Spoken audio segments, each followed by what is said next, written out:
I'd like to call the meeting to order. Roll call. Mrs. Kratz. Here. Ms. Nyman. Here. Mrs. Scott. Mr. Brad Updegrove. Here. Mr. Roger Updegrove. Here. Mr. Zawada. Here. Mr. Brophy. Here. Ms. Deroff. Present. Mr. Panarello. Here. If we could all rise for the Pledge of Allegiance and a moment of silence.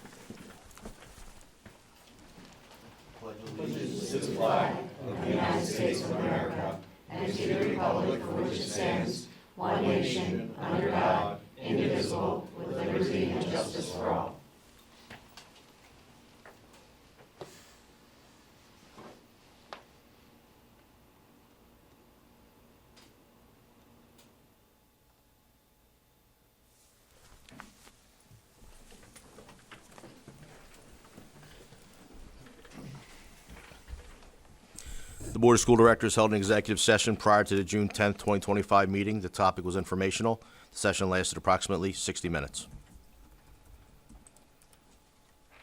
Well, good evening, everyone. My name is Dr. Scott David Heiser, Superintendent. I'd like to welcome all of our in-person guests here this evening and all those watching virtually as well. Welcome to our Committee of the Whole meeting for June the 10th, 2025. We're going to begin under the discussion and information section. We have some end-of-year programs that we really do want to share with you.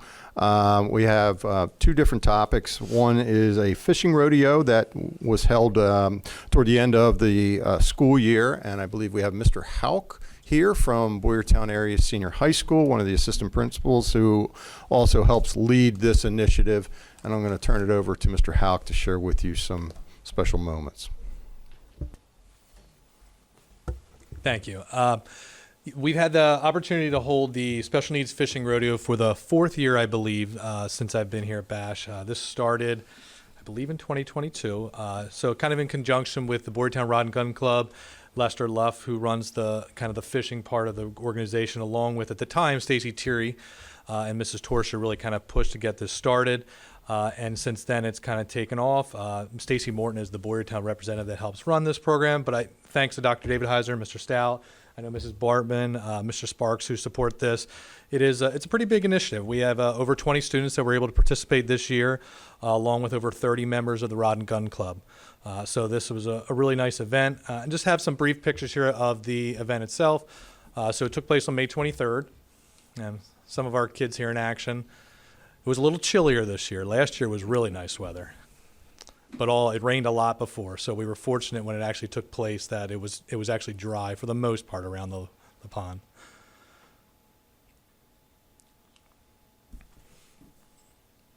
So it's a really good opportunity for our life skills students and our autistic support program students to get out and get a chance to fish and have a good time with the Rod and Gun Club members. There's a lot of laughs. And my favorite picture is towards the end.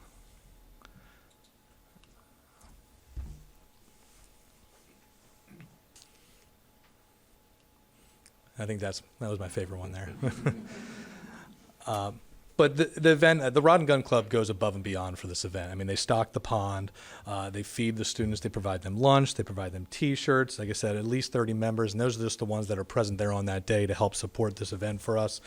And it's something that they do basically out of the kindness of them. So moving forward in the future, what we'd like to do is look for, we actually have a new class next year at the high school called the Sports Inclusive Leadership class. So one of our goals, initiatives, is maybe incorporate some of the students in this class to go along with supporting this, to have some more students given the opportunity to participate. And again, a big thank you. Sorry, this is the logo on the T-shirt they had this year. And then there were a lot of people that helped support this, and so I just wanted to make sure they were, recognized on there. Obviously, Lester and the Rod and Gun Club and all their members. I know Scott Grove and Gaiblesville Athletic Association put a lot of, resources to help support this event, along with the other donors. I did want to, while here, take a quick moment. If you notice the last one there, it says Dave Ritter and family. I briefly knew Dave. He was a longtime member of the Rod and Gun Club, and he recently passed away. And I was able to talk to his wife, Eleanor, and his son, Bruce, at the event. And I wanted to note, instead of lieu of flowers, donations could be made to the Special Needs Boyertown Fishing Rodeo. And I thought that was a really neat gesture to help support our students and kind of goes to the character of Dave and his family. So, thank you. Thank you, Mr. Halk. And I know Mrs. Nyman, I know as a board member, you've been a big proponent and sponsor of this for a number of years since this got off the ground. Any comments? Yes, in fact, I was the one who, after Mr. Pawanda came to me and our past superintendent would not do it, went to Mary Beth and said Mary Beth, and she was tickled pink, so we got it on board, which was excellent. So I think it's been like 4 years we've been doing it. They do an excellent job. All their men are certified for everything. I think they have their background checks, I think everything. So it's a great organization. What I would like to see is starting to bring some of our elementary kids over also. I mean, afford them the opportunity, especially if they've been doing good, gives them something to work for. If you tell them, hey, end of the school year, you do good, we can take you on this fishing rodeo. And I know those guys up there, they clean the fish, they get them all ready to take home for the kids. I think one year they even gave them fishing rods. I don't know if they're still doing that. I mean, it's awesome what these guys do. So big thank you to all of them. Thank you, Mr. Halk. Just a second end of your program that we wanted to, obviously on Friday, we hosted the largest celebration of the year, and that was our graduation ceremony. So we had 490 graduates of the class of 2025, had a wonderful ceremony and recognizing their graduation. So I've asked Mr. Stout to share with you as a board, just some pictures. One of the traditions that has taken off here in Boyertown, as well as other school districts, has been graduation walks, in which our graduates come back to the buildings, their sending buildings to which they once were as elementary students and middle school, and have an opportunity to do a walk around for those teachers and for those students in those buildings to really look at and celebrate them as graduates of those particular buildings. So we do have some pictures and a video of a unique change to one of the grad walks, multiple elementaries that we wanted to share with you if you haven't seen this already out there on social media. Thank you, Dr. David Heiser. If you have the opportunity to see the Let's Talk Tuesday, there are a lot of awesome pictures that are representative of our graduation, I'll call it week, because there are so many great events that happen. I'm going to ask Kyle to just scroll down a little bit. Some of these pictures are from our graduation walks from our building, that's Boyertown L. This does happen in all 6 of our elementary schools as well as our 2 middle schools. See some individual pictures here.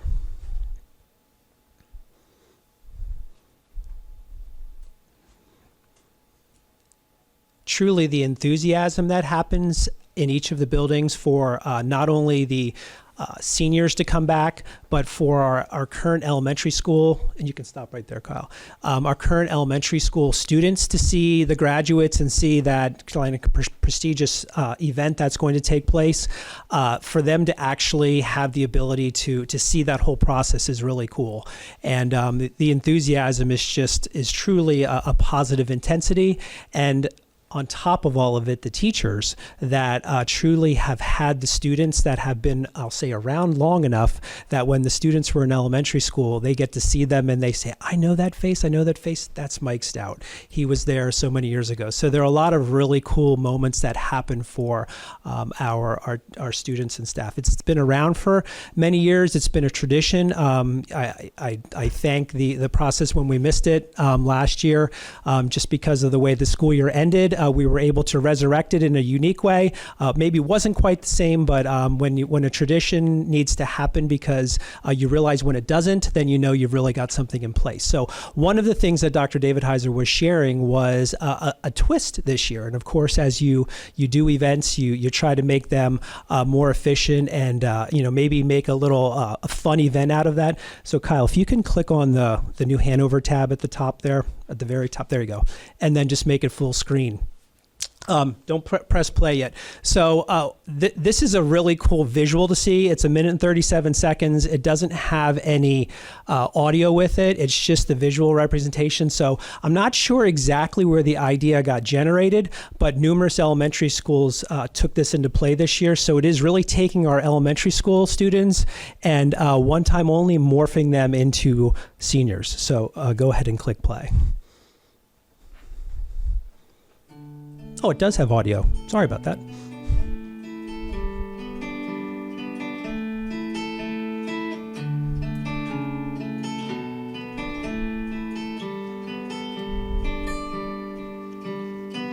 Your little hands wrapped around my finger, and it's so quiet in the world tonight.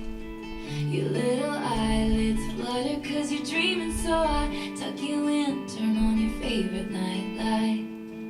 To you, everything's funny. You got nothing to regret.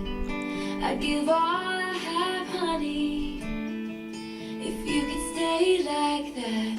Oh, darling, don't you ever grow up. Don't you ever grow up. Just stay this little. Oh, darling, don't you ever grow up.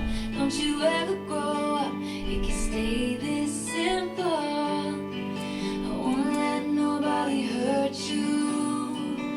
Won't let no one break your heart. And no one will desert you. Just try to never grow up.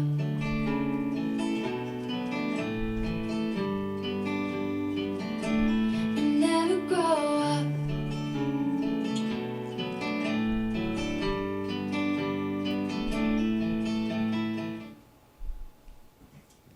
So again, one representation, numerous elementary schools did that this year. It was kind of a unique spin on our graduation walk. So we want to keep the tradition alive, and it seems to be very enthusiastic and something people look forward to. So thank you. Thank you, Mr. Stout. Appreciate that. It was a great way to close out the school year, and congratulations again to our class of 2025 graduates. So that takes us down to item B. That is New Hanover, again, New Hanover roofing project and proposal. This is something that you heard about back when we shared in March the capital planning aspects. And on that capital planning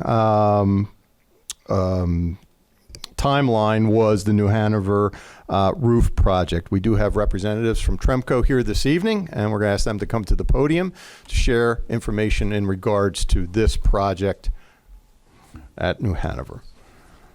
Good evening. Thanks for having us. My name is Randy Klein with Tremco, and I have our intern, Evan Hevel, here, finance major, here to experience this evening.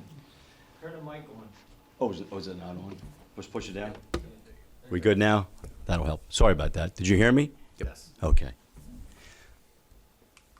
So I've worked with the district, and our team has worked with the district for many years. Just a little references, really surrounding you, all the districts. We work with 300 other 500 districts. It's roof asset management we've had in place with the district, trying to push out all those replacements as long as we possibly can and use restoration and repairs to lower your overall cost of roofing.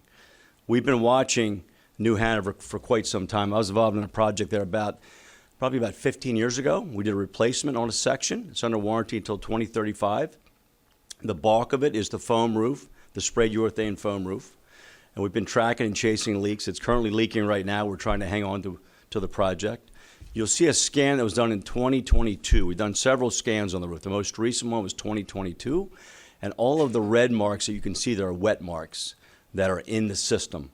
They're all marked up on the roof. We're going to scan it again before it starts, and all wet will be removed. So it sort of looks like the moon. You see the photograph, the largest photo. It's got bubbles and blisters, moisture trapped into it. So the scope of the work would be to take off, scarify the top 2 inches, and it'll be gone. We've done this now at Washington, Earl, and Gilbertsville successfully. But they'll scarify the entire top of it. Then they'll re-foam 2 inches of new foam. They'll prime it, and then we'll put down a tan. We've been using a tan coating, a silicone coating, and we've been embedding with silicone sand, or sand throughout the entire surface for fire ratings and slip resistance. And it's worked. It's been very, very successful. This project also involves masonry work, through wall flashings that are not performing. And we're going to be raising some of the foam to get the water to the drains. We're going to do drain work as well. It's a large project. It's going to take quite some time to complete it, and I'll go over the timelines here in a minute. But it is time. It is due. We do not want to lose this roof to replacement. It'd be complete tear-off down through the foam, through the old built-up roof. So it is at the end of life. This shows you what it will look like. So there on the left is the foam roof. That'll all be scarified, like I said. And to the right is what you currently have at Washington, Gilbertsville, and Earl. Old foam roofs that were in the district for many years. Any questions on that?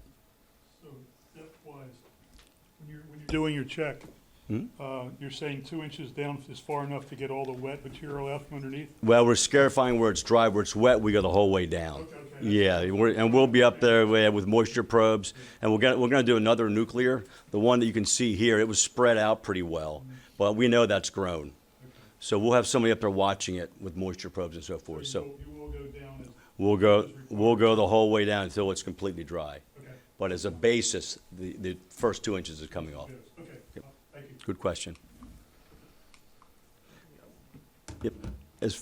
Oh, another question? Oh, sure, yes. How long would that be guaranteed for then? This is a 15-year guarantee. 15? 15 years. And at the end, what will happen is you'll just coat it. So you can see from the photographs, you're going to have 15 years, maybe 15, 17 years, you'll watch it, and then you'd scan it again, and you would do that same process, only you don't need to scarify it. It'll look like it does to the right, only the coating will be wearing off. So the cost will be much less that second time around. And it's not 15 years on the button. It could be, like I said, 17, 20. Just have to monitor it. We get And to if we that. just replace the whole thing now, that area that you're talking about? Yeah, if you replaced all of it wet, and that'll all be refilled in, maybe I don't If we understand your just question. replace the whole thing instead of repairing it? Oh, that could be a 20-year warranty, 25-year warranty. Is that what that would be? Yes. Cost-wise?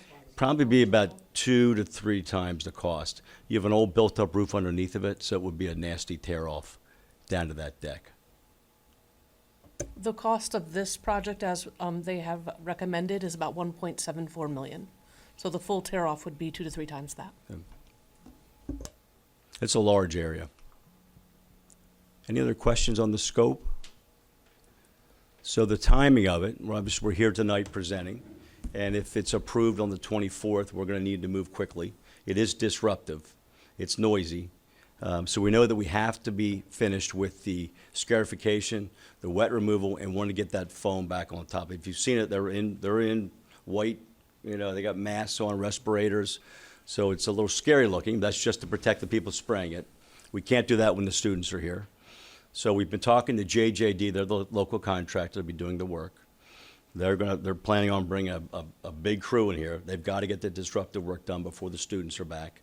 When they're back, then we do non-disruptive work. It will be the coating and the distribution of the sand. Who did you say is going to do it? JJD, the local contractor.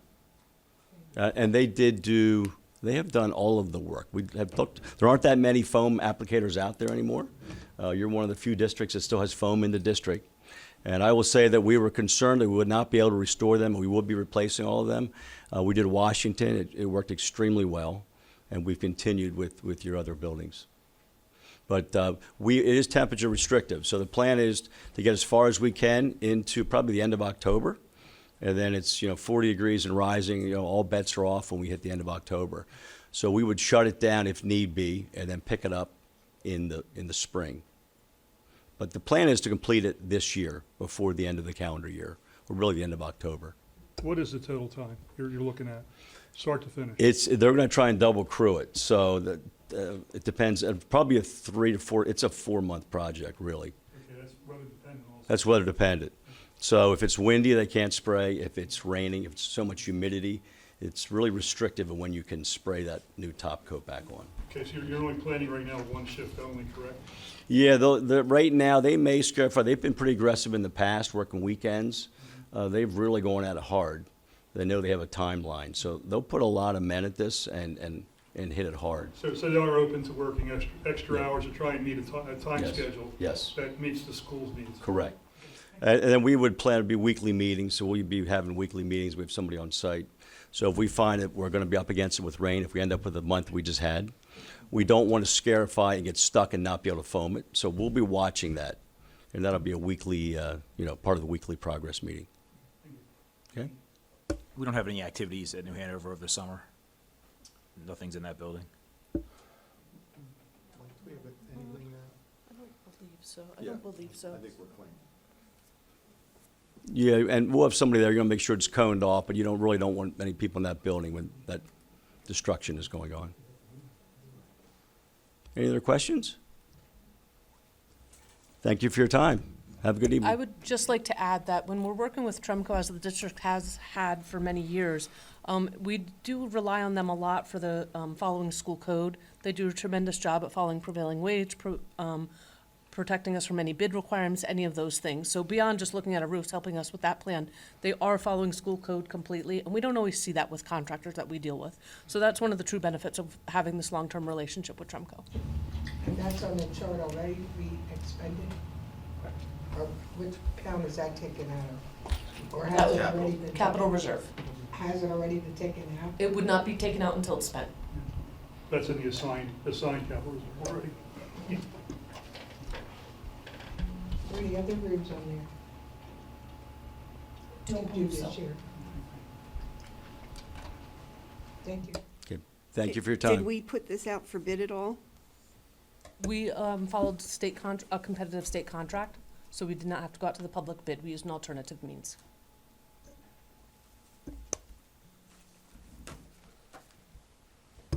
Thank you. That takes us to item C. This is a donation for Gilbertsville Elementary School kindergarten playground, and it's renovation. And we have Mrs. Petrie here, a current principal, not for too much longer, at Yes. Gilbertsville, moving into the director of OTL. And I believe we have some representatives from the PTA from Gilbertsville. So I have my home and school president, Steph Bilger, and my our vice president as well. And I have Steve Campo from the company that's going to be doing the work. If you have any specific questions around the products, that he can answer them more specifically. So this project is for our current kindergarten playground. So if you look at the images, you can see it's been out of commission pretty much for this whole school year. The slide at the bottom is broken, which is not safe, and there's some other areas. The decking is worn off and rusty and unsafe for children to run and play on. So that current structure has a lot of limited play availability. So I reached out to our Home and School Association, and just seeing the presentations already tonight, thinking about our support from our community. Our Home and School Association has been a tremendous support to our students to really make sure that they have safe opportunities, a lot of incredible things. So they do a lot of hard work to raise money, and that money goes directly to the students. So I approached them about taking a look at some options. We did look at replacing the slide and decking.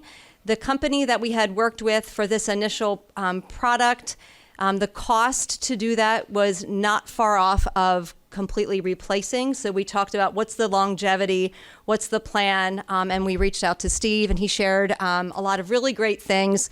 So we looked at the play space with the focus of it being a kindergarten play space, and we were able to add 2 pieces to our area to increase the opportunities for play. So this design is for younger students. So again, it's focusing on our kindergarten play area.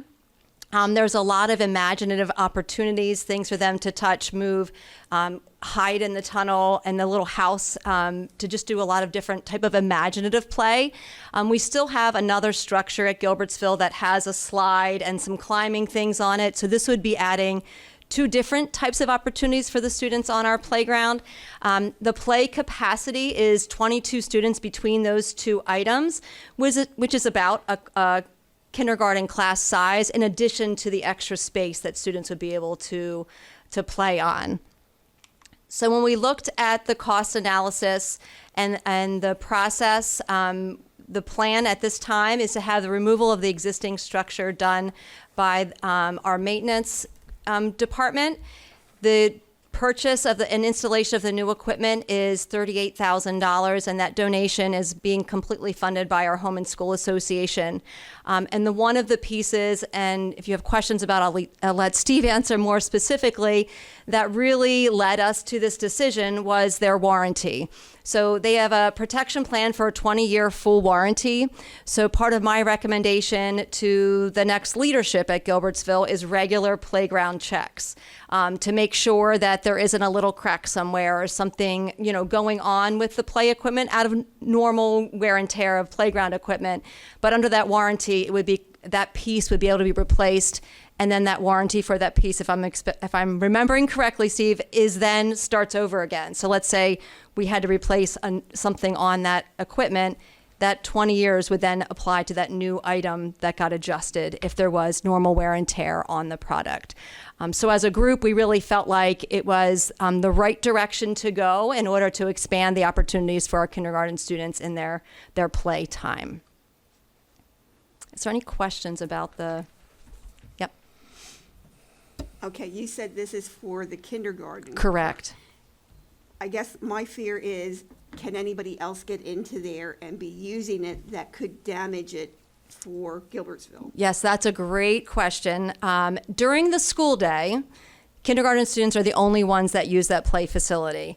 One of the challenging pieces about any of our schools is that after school hours, other community members may come across the playground and play on it. So is that an opportunity for that? Yes. We do have, part of our camera security does show that side. So if we did have damage, we would be able to hopefully identify where someone came from and be able to figure that out if we needed to do that. But it is a fenced-in. It is not fenced in. No. So this, Not if you fenced in. picture at Gilbertsville, we have the access road. So the playground is right outside of the kindergarten classrooms along that access road. I would say typically because of the baseball field, there has been times where I've seen just on looking at camera footage that there are students that play on that space. The other thing, if I go back to the images of it, part of the other reason that we went with these pieces were that even just the height of it, for safety reasons, it's not quite as attracting to older students that might want to play, climb, jump on things, or not be using it appropriately. It really is targeted for younger students. And we felt that would be, help keep that space safe and less attractive to older students that might misuse that equipment. Yeah, we just know how older ones like to abuse things. Yes. So, but thank you for willing to put up that kind of money. That's not Yep. small change, it's significant, so thank you. And that's a lot of hard work on our parents' behalf, and it's greatly appreciated. Thank you so much. That means I can't go play on it, though, right? You can go watch. The joy of watching children play is amazing, too. Yeah. You said one thing about hiding. I heard the word hiding. Yeah. Could you give me a little more information on what that means inside the? Yeah, so if you look at the... Yeah, I'm looking at it. That means somebody could hide in there and you couldn't see them? Oh, no. Like if... I'm only asking. Yeah, because- that's a great question. The structure isn't a long, like you would be, if you looked on one end to the other, you'd be able to see. But if students were playing like hide and seek or something, they could hide in there for like a game. Yeah. That's fine, Yep. yeah. Yes. No, we would know where children are. Yes. Yes. Yes, you were following my question. Yep. Got it. Yep. Yes. If you guys still do your basket raffle, please include me when you start that up. I love going to those. Yes. That has been I'm a donator. I'm not a winner usually. I'm usually a donator. It is a tremendous fundraiser, and that is a huge undertaking from our parents for sure. Please, if you do one again, please reach out. Any other questions? All right. Yep. Oh, Roger. What are you gonna do with the existing stuff? Is it, So that it's my understanding that it would be go to scrap. So when I spoke with Mr. Shield about that in the spring, the understanding is that it would be given to scrap to be whatever we could get from that structure. So that's one of the things we're going to need to assess. There was an option to include in the new structure the removal of that. I think that was evaluated by the facilities department and thought that they could handle that themselves. So that's going to be our next step. We wanted to make sure that you were okay. You have accepted the donation already.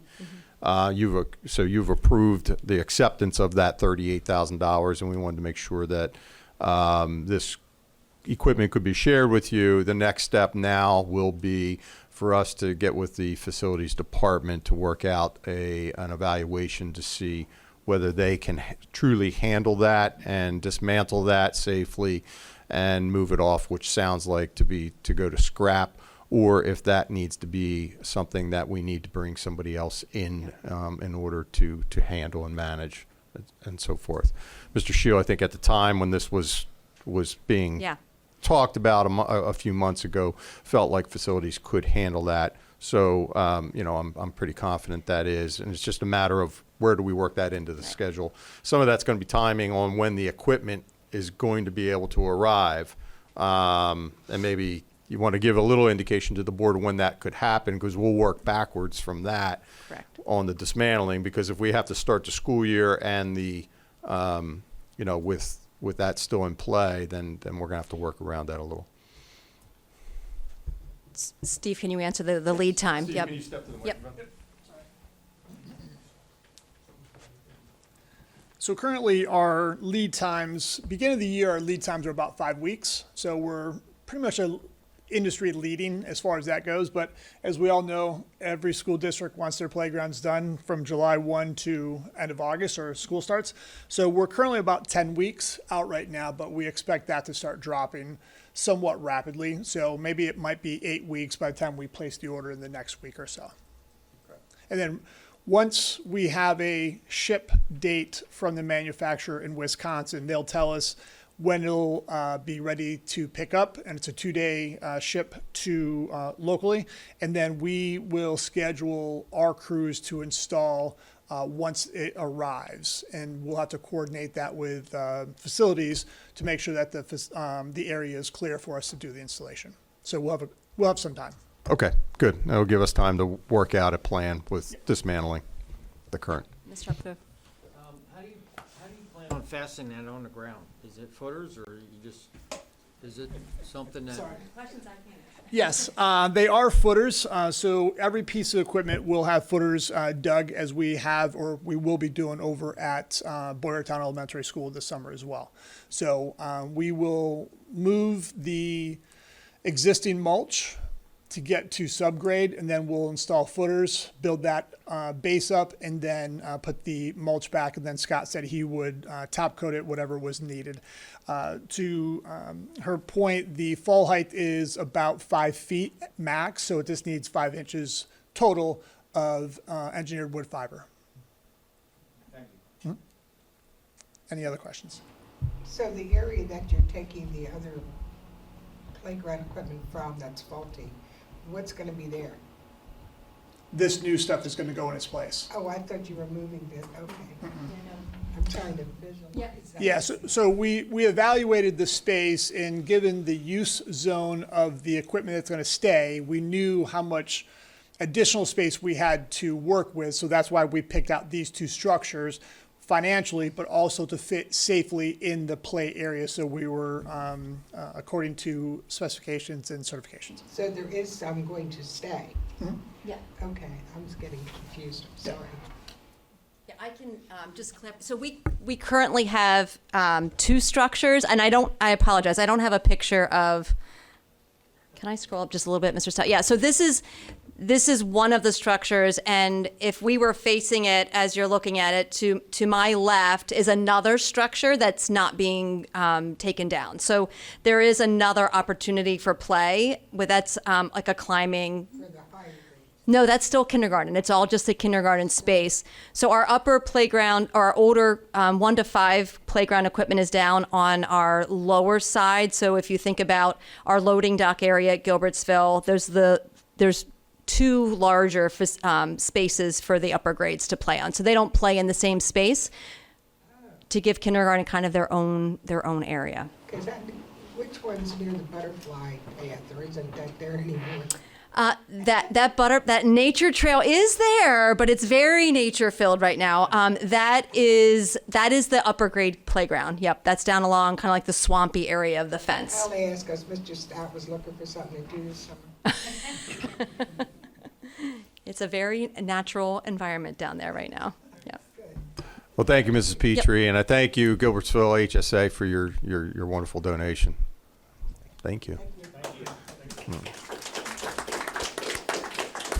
So that takes us down to item D, and this is the Middle School East musical Anything Goes recommendation, proposed budget. Mr. Maori is here this evening, and as you're well aware, our middle schools rotate every other year in hosting the musical. Middle School East is up this year, and we have a balanced budget being proposed, as well as the Anything Goes Youth Edition as such.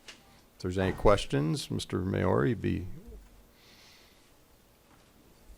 can answer. I'm worried you're going to ask me to sing a number from the show. Yeah. Pass all that. Yeah. Are you going to dance too? I think we'll move to item E.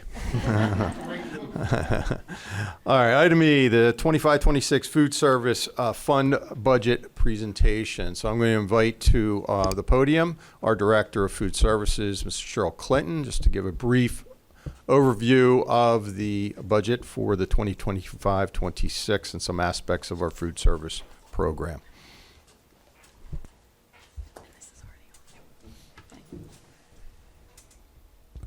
Good evening. I'm here to present the 25-26 food service budget.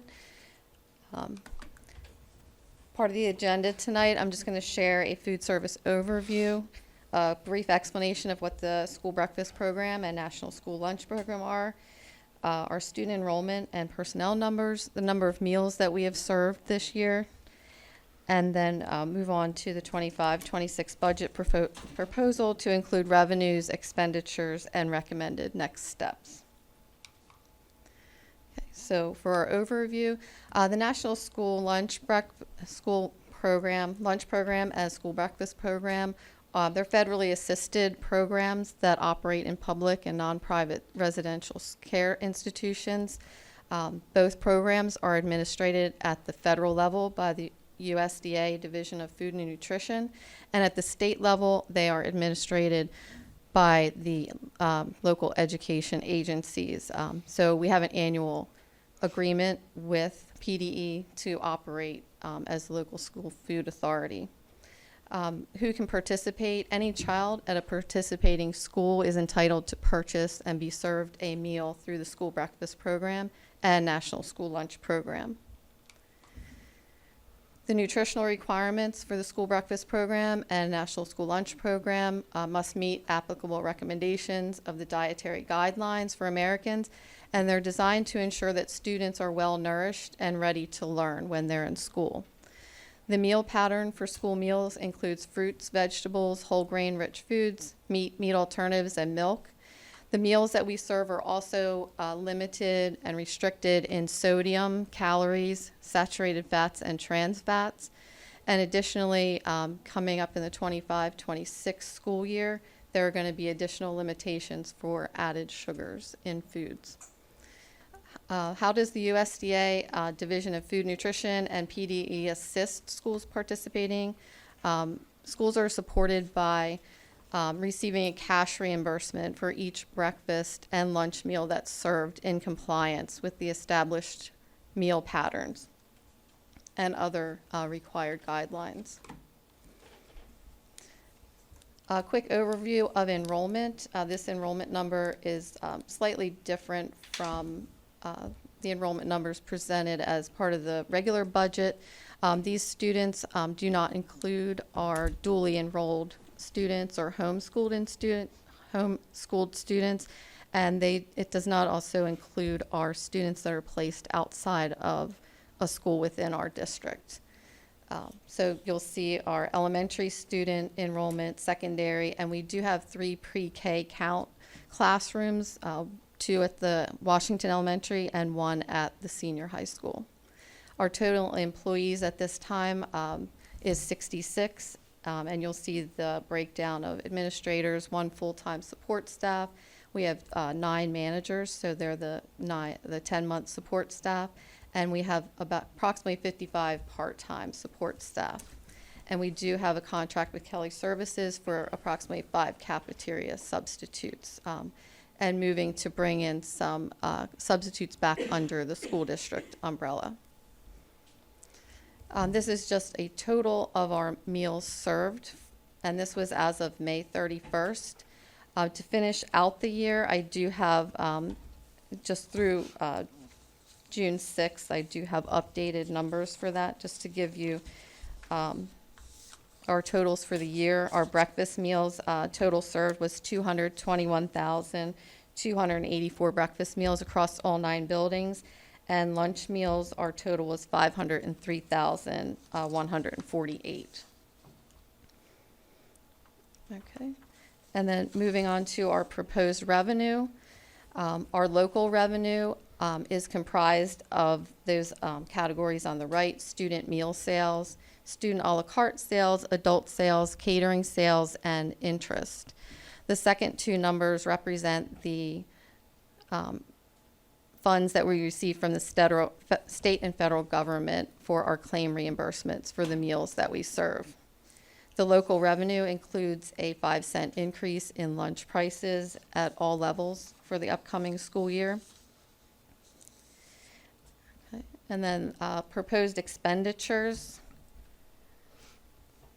That's just category of employee costs, salaries, benefits, food, supplies, our operating expense, equipment repairs and maintenance, our tech and software license fees, contracted services, professional development, which includes annual training that's required by the school district, as well as ongoing recertifications for our managers for ServSafe, and miscellaneous. As part of the salaries proposal, that does include the $1 an hour increase for our support staff.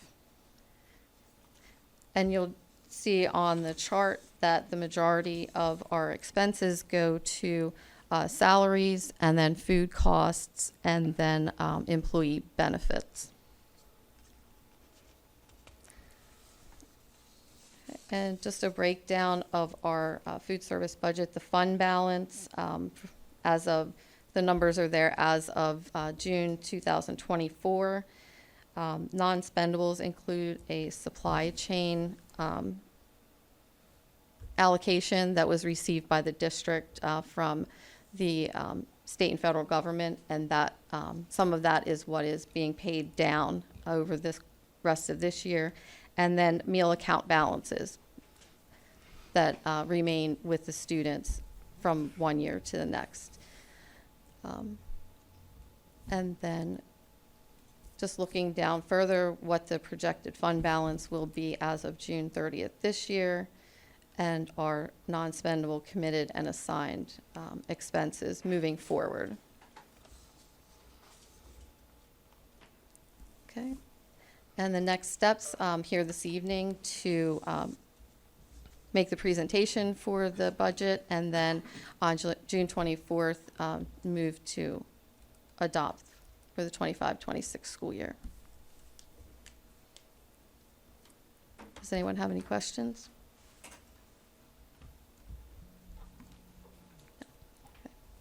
Okay. Thank you. Thank you. Thank you, Mrs. Clinton.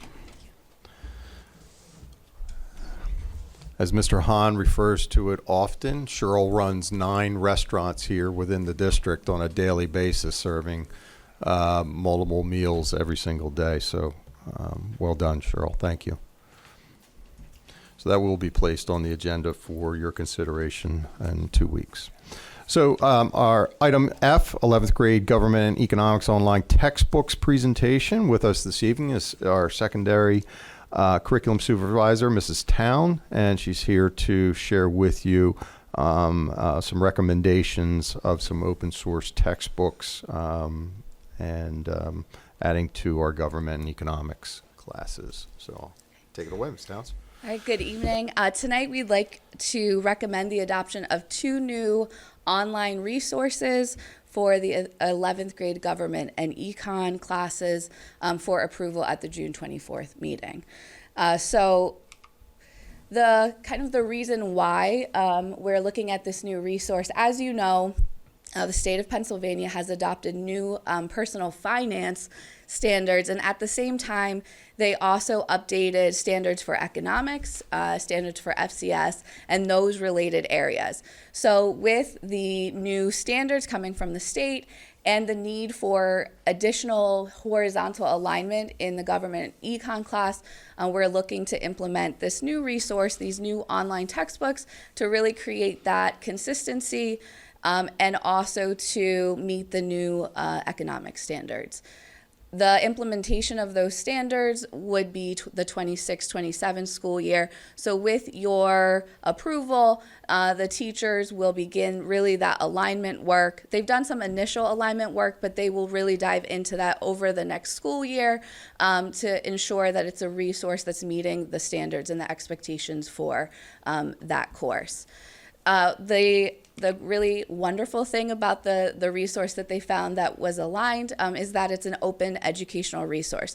This means that it is freely available to our teachers and to our students, and it's a high quality resource. This comes out of Rice University. It's a nonprofit initiative. So it's a resource that is high quality, it's up to date, it's relevant, and it's aligned to the standards. So the two resources that we are recommending is American Government, the 3rd edition, and Principles of Economic, also the 3rd edition. You have access to that link, and I believe you've had access to the link over the last several weeks. And our teachers, our team of teachers at the high school who teach this course have really done the initial look at alignment and the expectations that will be supported with these textbooks. So we do believe that this is, again, a resource that will create consistency for our students. It will support differentiation in the classroom and will support that alignment to our state standards. So, yes. Did we check with any other schools if they're already using this and what they think of the program? So the government textbook is on the recommended list for College Board. So it is recommended by a really renowned source. Yes. First of all, thanks for the information. Thanks for the presentation. I appreciate it. I guess when I'm thinking of process and thinking how we're trying to move to a more committee-based system, how come this didn't come through the curriculum committee before it came to here? Because we're establishing those committees starting in August, and we wanted to make sure that we could bring this through to you in a timely fashion so as to bring this into the teachers' fold prior to the start of next year. So does that mean the present curriculum committee doesn't exist? Well, the curriculum committee does not necessarily exist in any fashion, nor has it this year. Okay, so what I'm looking at is in the future to follow the committee system, something like this would come through the curriculum committee? 100%. Okay, so the administration would meet with the curriculum committee, get a presentation together, not this is fine, but also to present to the board members and say, here's why we want these books. We looked at these books. Here's the content of these books. First of all, I'm not an academic. So telling me to look at a link and examine a book is probably not a good idea. So I'd rather hear from the experts or the people that are going to be using it on here's the specifics on why we want to use this book. This is going to do everything we need. And I also think our public would also like to see something like that more. Like if we're going to put something in the curriculum, that we've really looked at it and we can recommend it wholeheartedly. I can guarantee you and tell you that our department members did take the opportunity to already do a lot of those alignment pieces. They identified gaps. And then, especially with the econ book, there are chapters that are not necessary because they're not aligned to the standards. So they did before bringing this recommendation forward, and then also I did that same check to ensure that alignment. So I do wholeheartedly recommend it, and I understand what the process that you would like moving forward, and absolutely respect that. I'm not trying to intimate that you didn't do that. First of all, that's not what I'm looking at is in order to be showing that we're doing it and out to the public that we're doing it and the board's on board with doing it, we have to do a better job. Okay, thank you. Yes. We used to get, way back in the Stone Age, we used to get a copy of the textbook as board members. And that way you could, I'm a touchy-feely person. I could read all day on a computer and not know what I read. I need to have the book. And they used to give us a book, the company you were dealing with.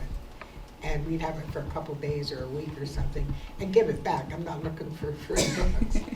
Don't they do that anymore? Or is that something you don't ask for? Or? For this specific, it's an open educational resource, so it's free online. And so they don't really provide that like pilot opportunity or samples like they used to do. You can download the text, which would, I mean, Dr. David Heiser, we could do something like that. We are able to download the text, but we'd have to print it. So it is a downloadable text, which is another way we're able to differentiate for students who do need that paper copy. But, you know, so that would be a resource that we would need to create on our own here. We're not buying the book, we're just buying the rights to use it. We're not buying it at all. It is free for our use. It's a nonprofit initiative. Open educational resources have been around for many years, but more and more districts are starting to utilize these because of its cost effectiveness, and they are created and supported by experts in the areas. Both of the books, same open educational resources. And I guess I have to say thank you for looking into it. Well, I'll thank the department members for you. I just like to look at it in my hands. Are those books certified or looked at the Pennsylvania Education Association? I don't know if it is looked through PDE, but I do know College Board has supported that. And again, you know, College Board does all of our AP classes, so we know it's a good resource if it's being recommended by College Board. And we've also done the alignment work, initial alignment work with our teachers, so we do know it's aligned to the Pennsylvania standards. I don't know that specific, but I can look into that for you. Thank you. Mm-hmm. All right. Thank you. Thank you, Ms. Dow. Okay, that takes us down to item G. And this is a continuation of our discussion and thought processes when it comes to the eventual proposal of an all-day kindergarten system here in Boyertown. So this evening, Mr. Stout's going to share, and you as a board gave 2 months ago approval for us to continue in the investigation of all-day kindergarten. One of the things we talked about at that time was the next steps. One of those steps was the possibility of an RFP for looking at the facility needs for an all-day kindergarten program. One of the things that came out of the committee that was established was that the finances and the facilities were of two of the biggest concerns related to it. So this evening, Mr. Stout's going to walk you through and have a discussion in regards to this recommended RFP. Thank you, Dr. David Heiser. Just to reflect back to what Dr. David Heiser spoke to, it was back on April 8th. It's hard to believe it was a couple months ago that we presented, but I wanted to pull up the information here from the presentation. And by the way, the presentation has been in the weekly for the past week, but we really focused on the new 4 S's of consideration: staffing, space, schedules, and supplies. As you as the school board allow the enrollment study to take place, that's a key component to what we're looking at here. The next 4 elements that were of significant consideration were really that of space. Schedules and supplies was another component of that. So I just kind of wanted to reflect on what we had talked about a couple months ago, and also go back to our timeline that we had discussed back on the early parts of April.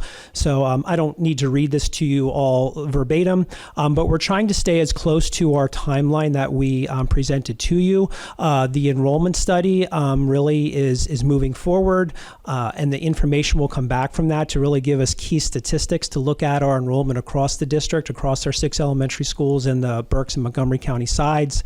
And then part of the process that we had looked at was really looking at the putting a feasibility study in place. So I'm going to take 2 seconds to do my dual role tonight and flip to the RFP.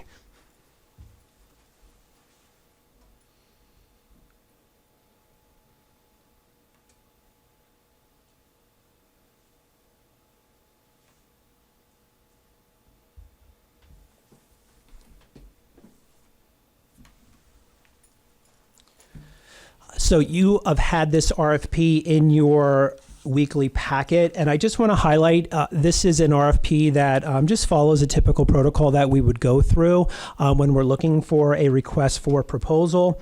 Some key pieces to really focus on. I'm going to focus on letter D, which is really the timeline. We're looking for approval to move forward with the issuance of this RFP in June of 2025, and following with a supposed optimistic hypothetical timeline. We're looking for getting our responses back by the end of the summer of our RFP, doing the presentation of proposals, kind of like we did with our enrollment study a couple meetings ago, to have that be in the October-November timeline for the upcoming fall, and then looking at putting the approval of the firm, sometime looking at the late part of fall, early part of winter, and then looking at the completion of this enrollment study really to come about sometime in the early parts of spring of 26. What does the RFP, the specific considerations that we're looking at, what does that entail?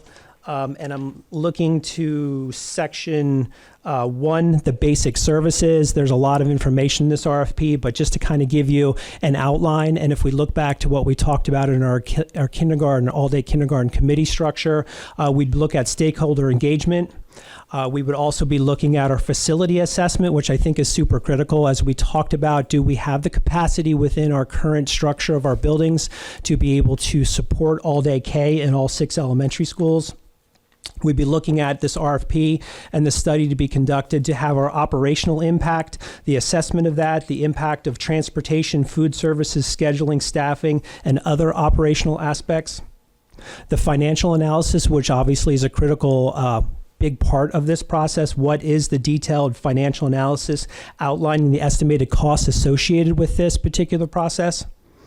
We'd be looking at the RFP to be giving us the implementation plan development, to be thinking about what is the phased implementation plan for transitioning to an all-day K program, including timelines, key steps, and potential challenges.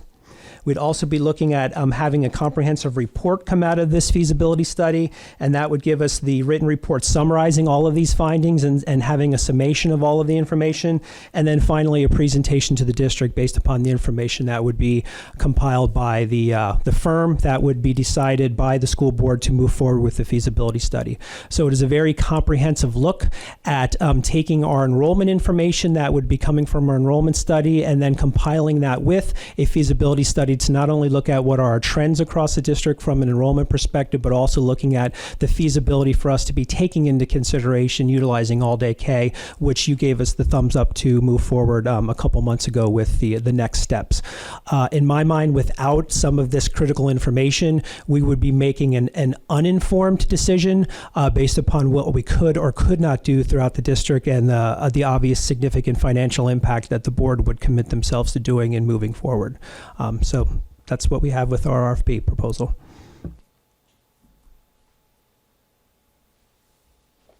Any questions or discussion from the board? Mrs. Daroff? I'm getting confused with all these studies you're going to do. Aren't we getting a feasibility study done now? You're having a demographic enrollment study being done right now, which looks at enrollment projected out over the next 10 years. Right. Well, wouldn't that cover wouldn't that cover the kindergarten ones coming in? Well, that will give us projections as to numbers. What the fees? Go ahead. That's what this would do. No, that's not what this would do. This is a study that would look at the feasibility of taking on those projected numbers and what the needs and requirements would be from a facility standpoint, from a busing standpoint, from a services standpoint.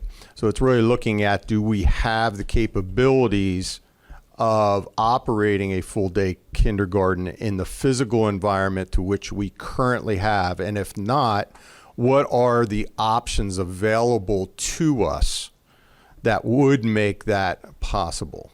And if you look under tab 2, I think it is, tab 2, scope of work and approach.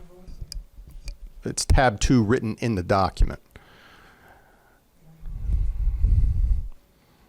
And under it, it's under number 1, under tab 2, scope of work and approach, under number 1, the second bullet looks at facility implications.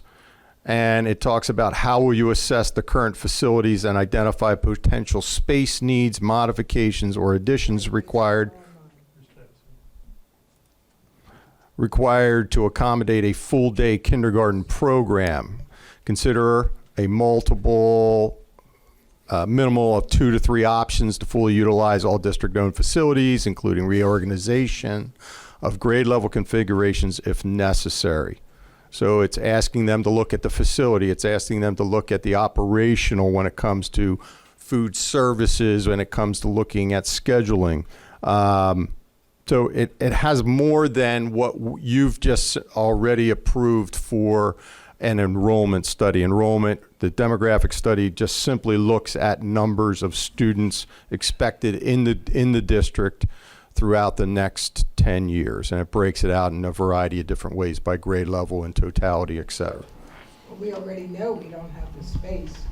We don't even have space for pre-K kindergarten to be where that should be. It's at the high school.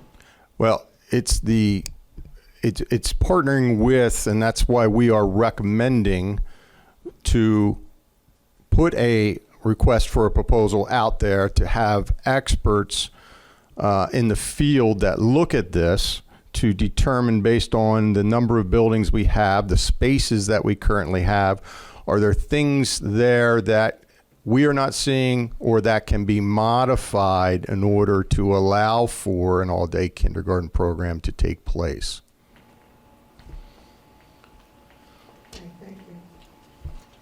So, yeah, so the important thing is that it's the options, right? So they're not going to just be, no, you can't do it, or yes, you can do it. It'll be a lot more detailed. Correct. Yeah. Correct. And that's why we've placed in there some examples in that language for consideration: modifications, space needs, additions required to accommodate full-day kindergarten, multiple options to fully utilize all district-owned facilities.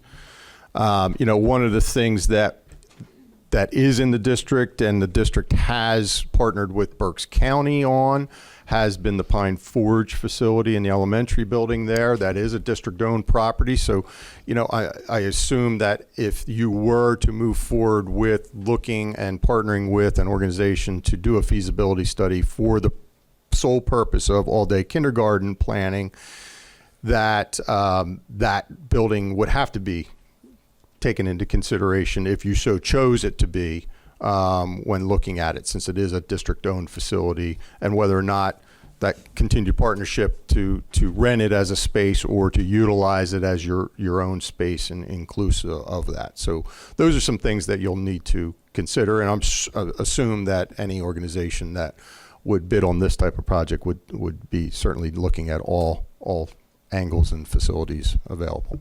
Ms. Diamond? There's not many here when we close Pine Forge. I know Mr. Sultanic was here. Mr. Brophy came on board.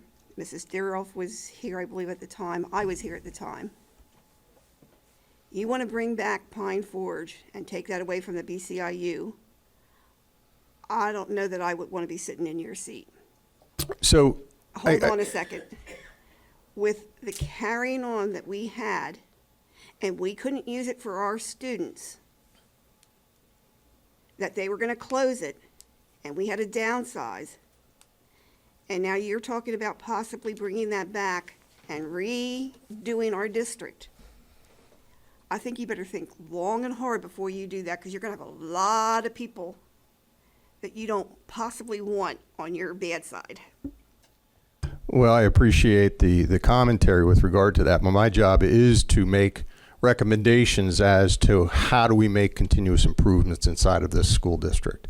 I didn't say that Pine Forge was going to be part of a plan moving forward. I said that if an organization were to bid on a project like this, they would be taking into consideration the usage of that building and as to whether or not its needs would be required or as an option to you as a school board. And if you saw inside the RFP, I've asked for multiple different options. We've asked for multiple different considerations and options with regard to that. So, as a board, I think, one of the big purposes is to look in totality at the magnitude and the options of certain things that are available to a school district and to make settled decisions that we feel move forward the district in a positive way and in a way that improves the district. You as a board gave us the opportunity to investigate this. This is a next step in investigating that. Enrollment study was number one, although it's going to help beyond just simply kindergarten. It's going to help us as a district in totality. But step two in the kindergarten targeted process would be a feasibility that really focuses on how can we access the district in its best way with multiple options to present back to a board for consideration as to whether or not there's possibilities from a spacing and from an operational standpoint. So we're in some infancy stages with regard to that. And certainly understand the fact that Pine Forge was brought back by the IU in regards to their needs and their desires, and you acting as a landlord for them as a district and renting the space to them. You still own the property. So that is some considerations that you may be presented to you at some point if this study were to be approved. I can tell you, I've been here through that. I've been here through portable classrooms, which did not go over very well. I think we're putting money out that can be used more wisely for our education, which is where we need to bring our money, our finances, into our education and get our scores up before we try to do anything else. Well, respectfully, Mrs. Nyman, this is part of that process. Our job is to try to create solutions, make recommendations for continuous. A solution is that all-day kindergarten is going to make our grades better. All-day kindergarten is a step in terms of what we feel will assist our school district with. Again, I'm going to say. With bringing our students to the levels to which we hope them to be, more time with our students in an all-day kindergarten in a structured environment for us, we do believe will assist our school district in the future. In everything I've been looking at and researching, once you get to third grade, everything levels off. So there's going to be no significant. Well, I think there's studies on all sides of that, and I think for some of that is how much have you spent on intervention leading up to that in order to try to get students to a leveling up point that you may not have had to intervene if you were at hosting an all-day kindergarten level. So I think there's arguments all around that. Part of the job that we have in front of us is to investigate those solutions, possible solutions to some things that we have interest in. So that's what we're presenting tonight. This is simply for you to look at a possible proposal for a study of the district as it relates specifically to all-day K. Mr. Upgrove, you were next. Yes, I questioned that too. Mike, a while ago I asked you about, you interviewed the parents of the kid that are in our half-day program, and you said something about, like, you asked them if they would be willing to put their kids in all day, and I think, if I'm wrong here, but I thought you said none of them said they were. So, is the fox chasing the tail here on this? I don't remember specifically saying that, Mr. Updegrove. The overwhelming majority of people that were on our initial committee to look forward with this, and part of what that RFP is really looking at the stakeholder engagement, looking at the pieces and taking that into an analysis component.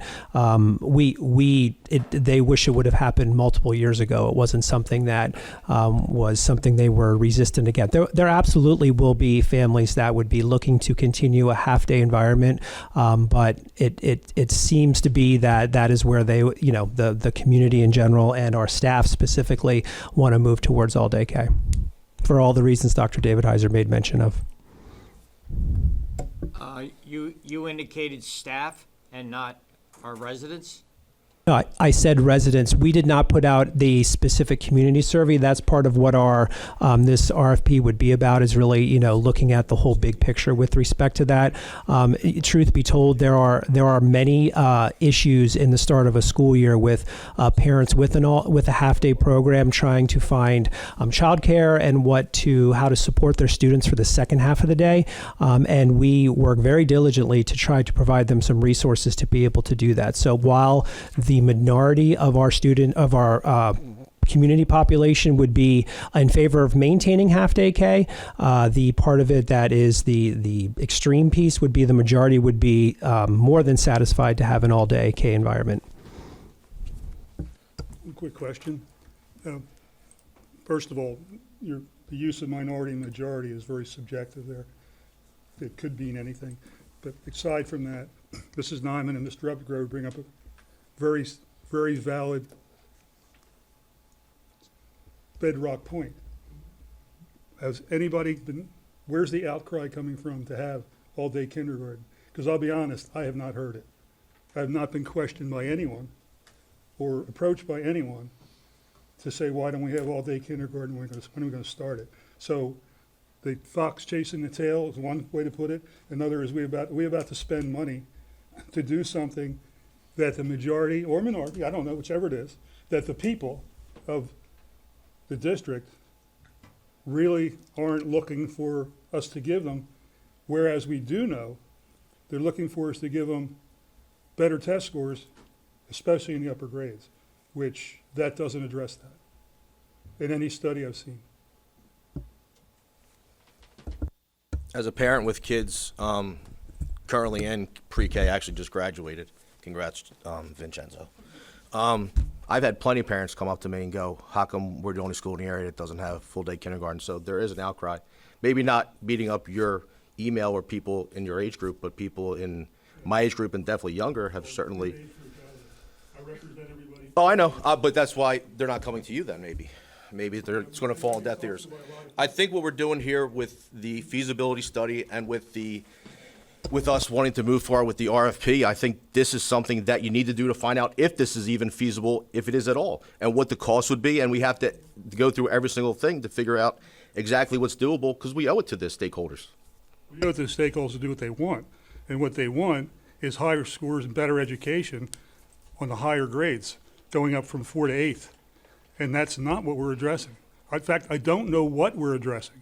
Based on the studies, which even Dr. David Heiser will say are all over the place, there is no solid basis to say that all-day kindergarten is going to increase your grades.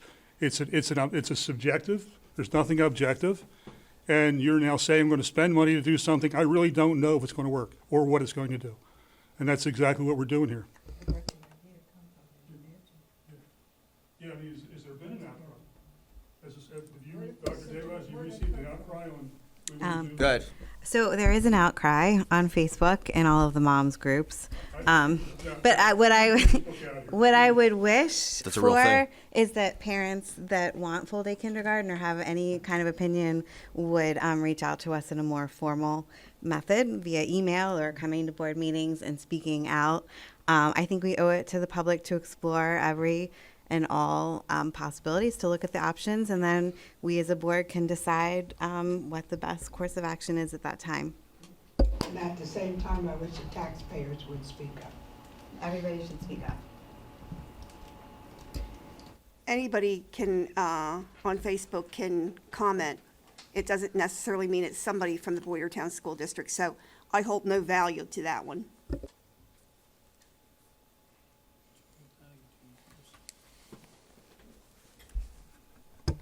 Mr. Stout, I appreciate your presentation.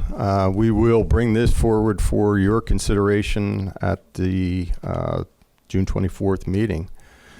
It's going to shift us down to item H, We still didn't get an answer where it came from. where it came from. We're on to the next now. We're on to the next now. No, I want I to just- generate the here, I'll take idea control. For all-day kindergarten. We're on to the next now. I have a right to ask a question. I Okay. am a board member. Yeah, I we're on was to the next voted in now. by the public, She had asked that prior to this. and I got no answer. Mr. Brophy asked, and he got no answer. Okay, maybe he doesn't have the answer. But Then I'll ask we've you. talked to this, we've talked about this in other meetings. No. No, we haven't. We haven't talked about all-day Have we- kindergarten? Have we discussed and debated all-day kindergarten? We don't have to debate it because we're not there yet. This is an RFP to see if it's even We're spending feasible. a lot of You're money. spending money. You're Well, there. You gotta figure it out if it's doable. This is how you figure that out. We gotta figure out if we need it and want it first. Well, I want it. Well, I'm sure you do. But it also Why do comes you at a want it? cost. We have to see, For what reasons do you want it? well, I won't benefit from it because how many years out would we be? 2 or 3 years? Mhm. God forbid, I have another Next year, kid. would you I benefit mean, from it? it's impossible for next year. That wasn't the original, It's 100% impossible for next year. Yeah, now it is. No, it's always been. Okay. Use your head, come on. I Think can- about it. I have used my head. Nah, you're not. Let's go, next. Could we keep the insults down? There's no insult. Oh, sure it was.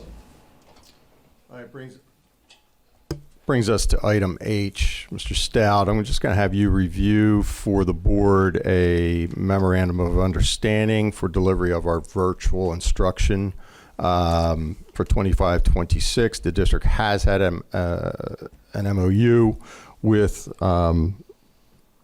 BAEA in regards to us delivering virtual instruction throughout our secondary programs. So if you could review this with the board. Thank you, Dr. David Heiser. I thought I would start off with the specifics of our virtual program with our numbers. In the compilation of our students that, just to give some even further background, the virtual environment within the Boyertown Area School District has existed for many years.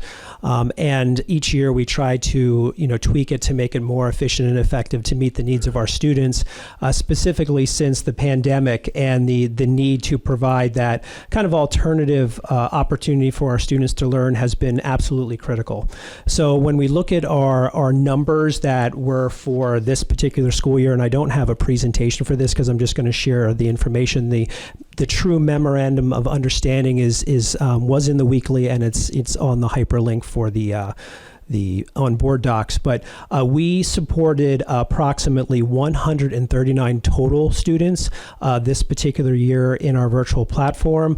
The breakdown for that is really approximately 121 students at the high school level, 13 students at the middle school level, and approximately 5 students at the elementary school level. That did fluctuate during the course of the year depending on whether students stayed enrolled or came back to brick and mortar, or they had their reasons for whatever choice they were making with respect to virtual instruction.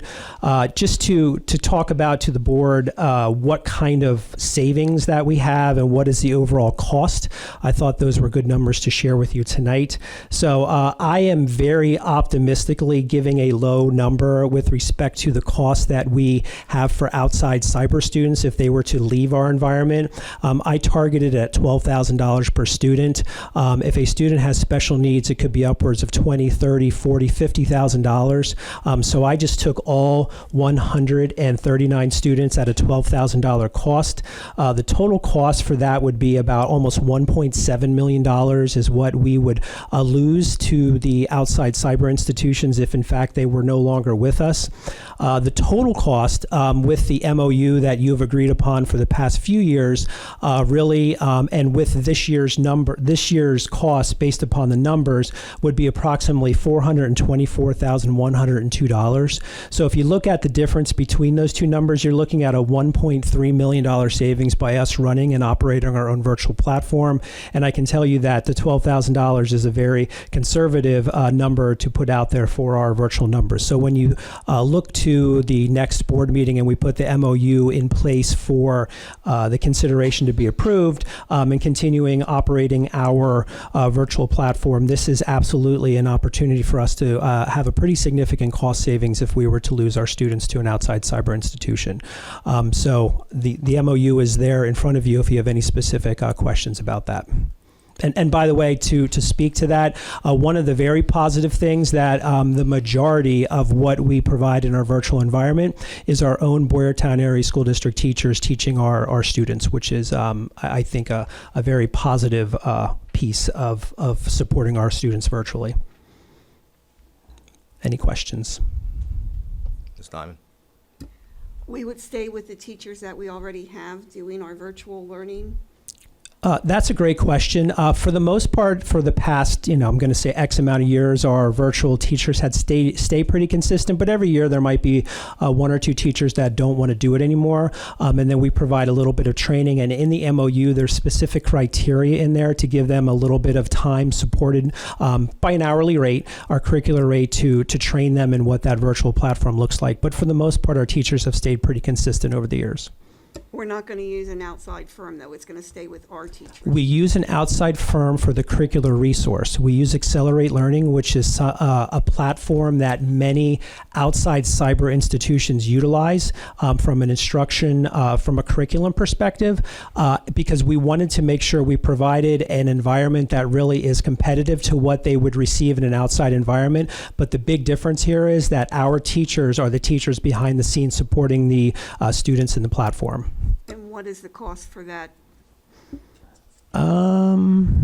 It's about $70,000 annually. Yeah. Each fiscal year.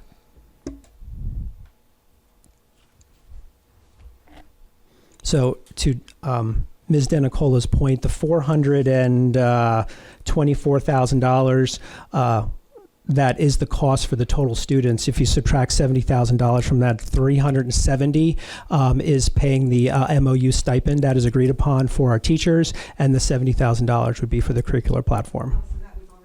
Yes. Yeah, the all-in cost for this particular year was $424,102 based upon the curricular platform and supporting our teachers. So I wanted to make sure I had those numbers for you. Approximately, I'm sure they're give or take a little bit, but that should be pretty close.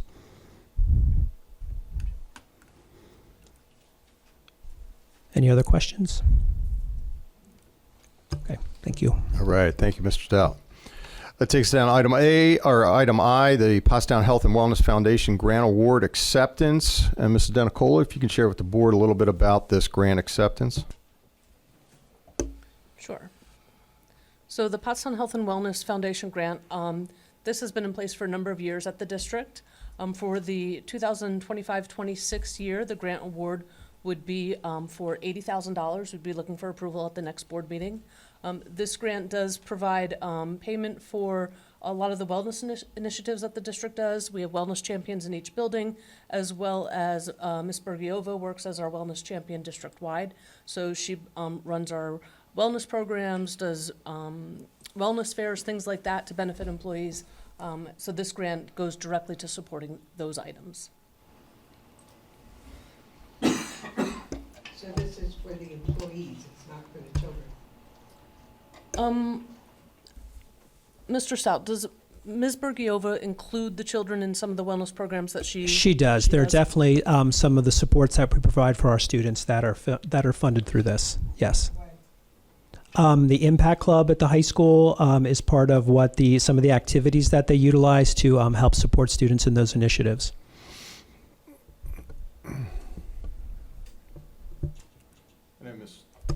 Mr. Stout, correct me if I'm wrong, this grant helps to offset approximately 50% of her salary then? That is correct. Thank you. And that's why she has the 0.5 wellness coordinator piece, which is that part of her salary. In the second half of that, she's a health and PE teacher at the high school. Can you just briefly explain what a wellness champion is?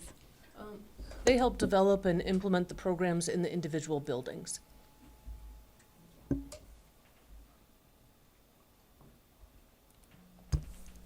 All right, that takes us down to items, and I'm kind of combine both J and K, Stop Finder and Zonar, since they are uniquely linked together, and ask Mrs. Denicola to explain these two as they relate this evening.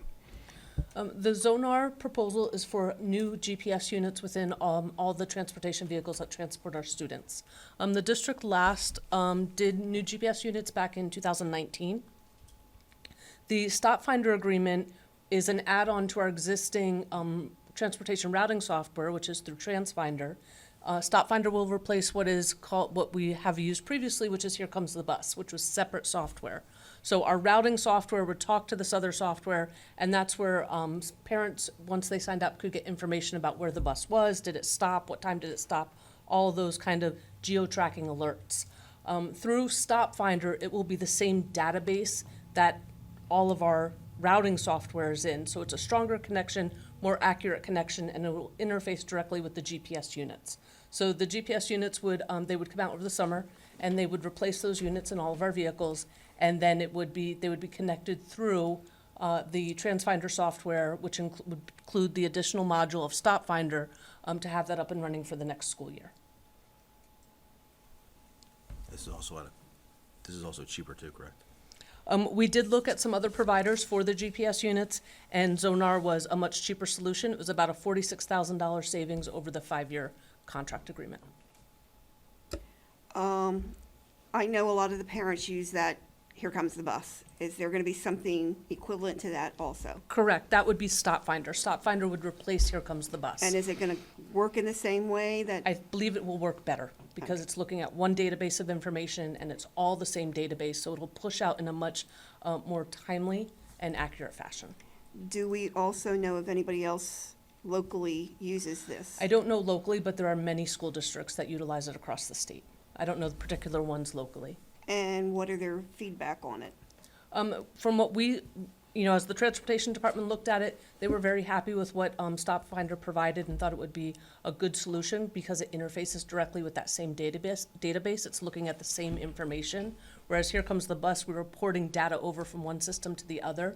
So they felt like that would be a stronger connection and provide more accurate information. I do see Mr. Quigley's here, and Mr. Quigley, you're okay with this also? Who gives it? Okay. So we would be placing this on the legislative meeting in June for board approval. And both of these items have been included in the general fund budget as part of the 2025-26 budget. What was the cost for this? Is it an upgrade, right? It is an upgrade. It'll provide more functionality. So the additional module for Stop Finder is about $17,000, but the GPS units, yes, about $46,000 cheaper over the 5-year span.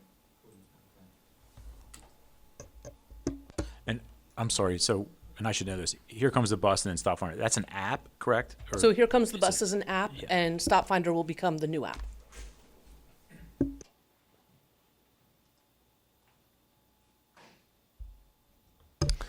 All right, it takes us to item L, the tuition rates for 25-26 school year. Mrs. Denicola, do you want to share any updates with regard to the setting of that by the state?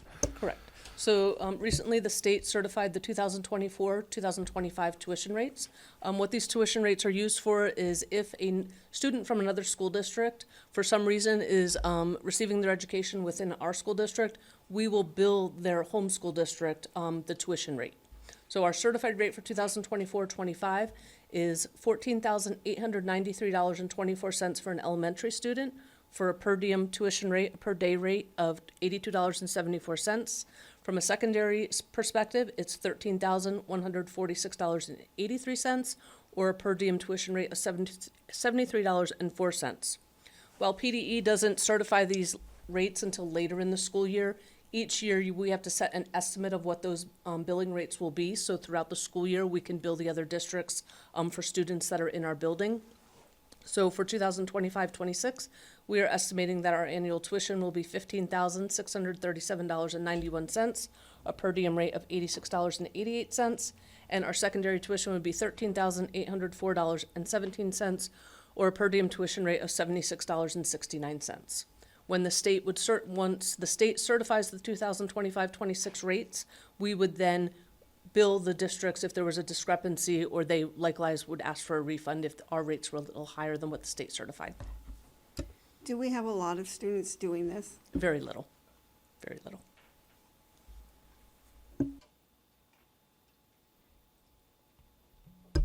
Ms. Denicola, why don't you stay on there? Item M with the approval of the investment institutions. Annually, the School Board of Directors must approve the list of institutions that we invest our funds in. This is the same list that the district has brought forward each year.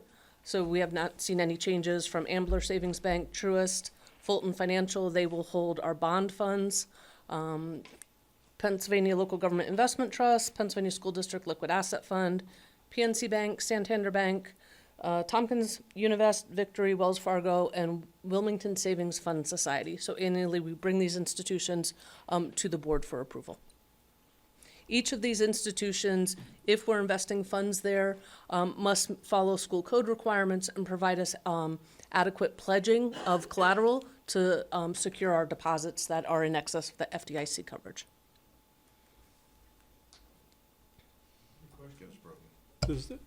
So these institutions we borrow from, or these No, these are- institutions we put money into? Institutions we put our money into. Okay, so do we go to each these each year and look at how much interest or whatever paper we're under are being reimbursed at, or being interest given to us? We do, and we've analyzed that we get the correct pledge of collateral multiple times throughout the year to ensure that the deposits are adequately protected. Do we try and get them to raise their interest rates for us? We do a based on our combination. size? We do a combination of both, and we also work with them to make sure that they're not charging us fees that we're, don't want to pay. Because I know, like, I as a person can go to a bank and say 3.5% on that money is not enough. What are you going to offer me? Yep. So I'm thinking that the size of money we have in these different institutions, we could get some accommodations from them, and we should be getting accommodations from them. We have. Okay? Just as a comment, though, and Ms. Denicola did reference that under Section 440.1 of the school code, we need to have appropriately collateralized investments. So we don't have the same latitude that you may have personally in your own investment strategies to maximize interest rates. We have to also be sure that the monies are appropriately collateralized, or we will be non-compliant with the code. But we do have some room, that's what I'm getting at, that we can, is there any room out there where we can, even to the point of changing institutions, if we can find a better deal? If you have an institution that is appropriately collateralized, you can pick and get a better deal. Okay. But that limits the pool of available institutions. Okay, thank you. Ms. Jones. I know I asked this question, I probably asked it wrong, I need to do that. I had asked for a list, which I got right away, but the question was, we used to get a list along with the percentage we got paid for in the CDs. So Or our what interest rate we were getting aside of each bank when we got the list before from the previous. So our average yields are about 4.17 to 4.41%. That's over the past 12 months.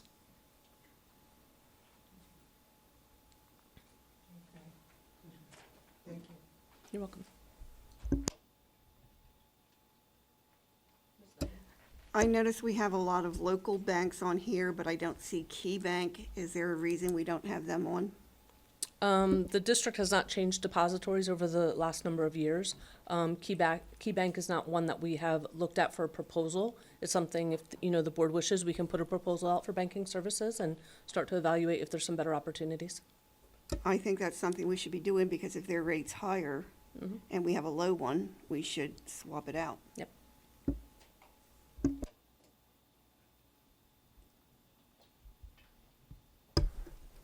All right, under item N, the 25-26 BCTC and Boyertown School District Nutrition Program Agreement. Since we're both school national programs, lunch programs, there needs to be an agreement. We're both sponsors for that.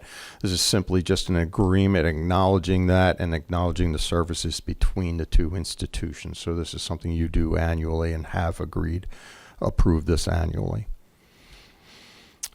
The Lincoln Center Annual Service Contract, again, this is a contract with services, many of which are home-based, school-based counseling services, a number of other school-based services that are really aimed throughout our K-12 environment. The Lincoln Center's really worked well with regard to many of these programs, and we are asking for your consideration for renewal of that contract for the 25-26 school year.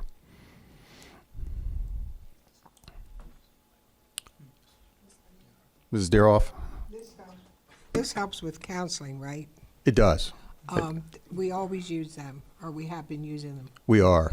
So with us hiring more counselors ourselves, aren't we hiring 2 more? We are hiring 2.5 counselors. Are we still going to need this service? We do. These work in different areas that our more traditional counselors do. Right now, we have really, it's an enrollment issue with regard to counseling and the caseloads. We have one counselor at Boyertown Elementary School for 560 students. It's not feasible. It's not, we can't service the student body in the way we have. We have some other enrollments that are extremely high. The Lincoln Center, we partner with them for a lot of other supportive service, small group-based, family-based things that we utilize them in a lot different ways. That support our students differently from how our own counselors do. So it's almost a two-system approach of how we're doing this.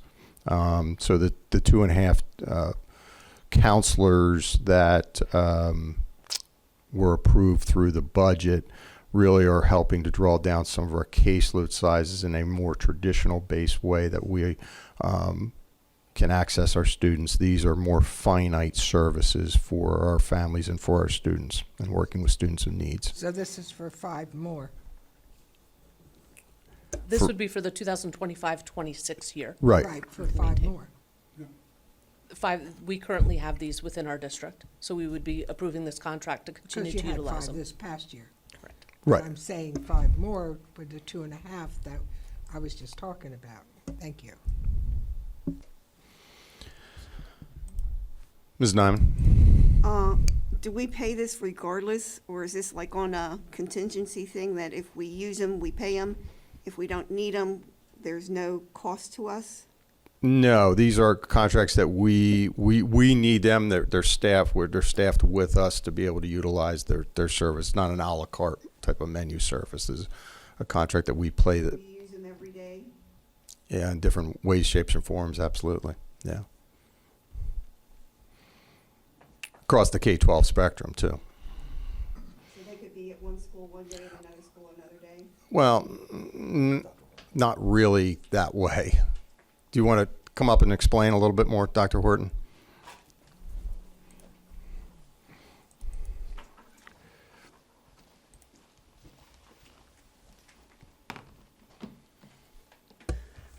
So the contract we have with Lincoln, we've been contracting with them since the 2020-2021 school year for positions in the district.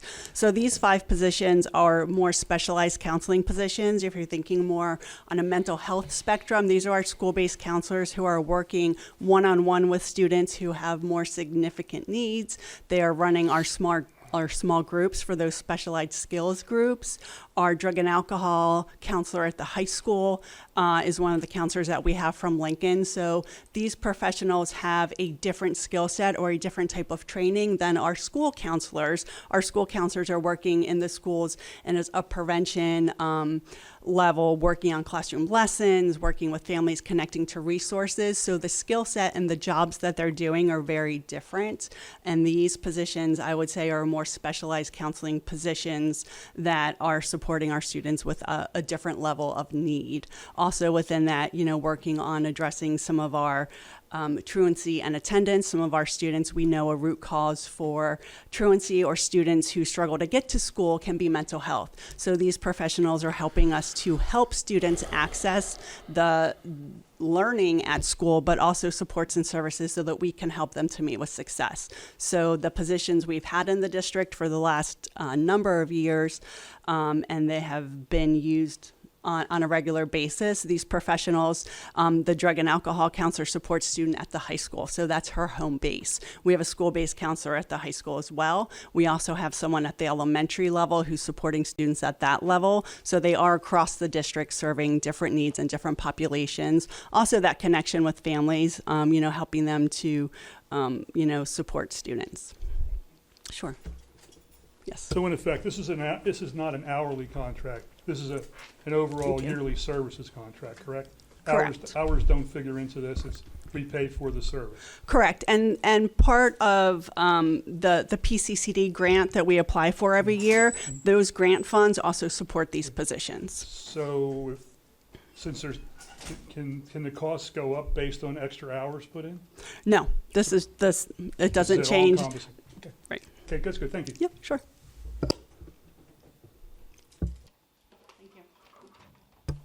Thank you, Dr. Horton. Item P, the 2025-26 Special Education Annual Service Agreements. You see a number of service agreements that we do have with alternative school placements that are listed on there.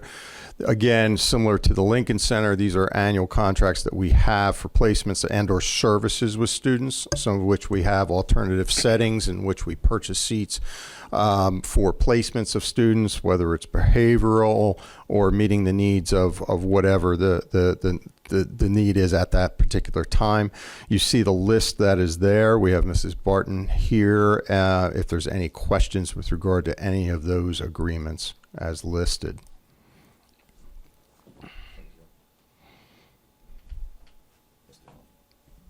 Ms. Darrell? On River Rock, why do we purchase spots we don't know? So we get those slots at a reduced rate, and for us to be able to, in a school, typically in a secondary setting, high school with a district that size, we will have some students based on past history that we will have to place out at those centers, most of which will be a disciplinary need. For things that have occurred in the setting of our own school that they'll need to be there for periods of time. So we take advantage of purchasing those in advance at a much reduced rate. So the other schools don't offer that? Not all schools are set up for those particular ways. The river. Seven slots that we purchase? Excuse me? Do we fill normally Yes. the whole year the 7 slots Yeah. that we purchase? Yes. Thank you.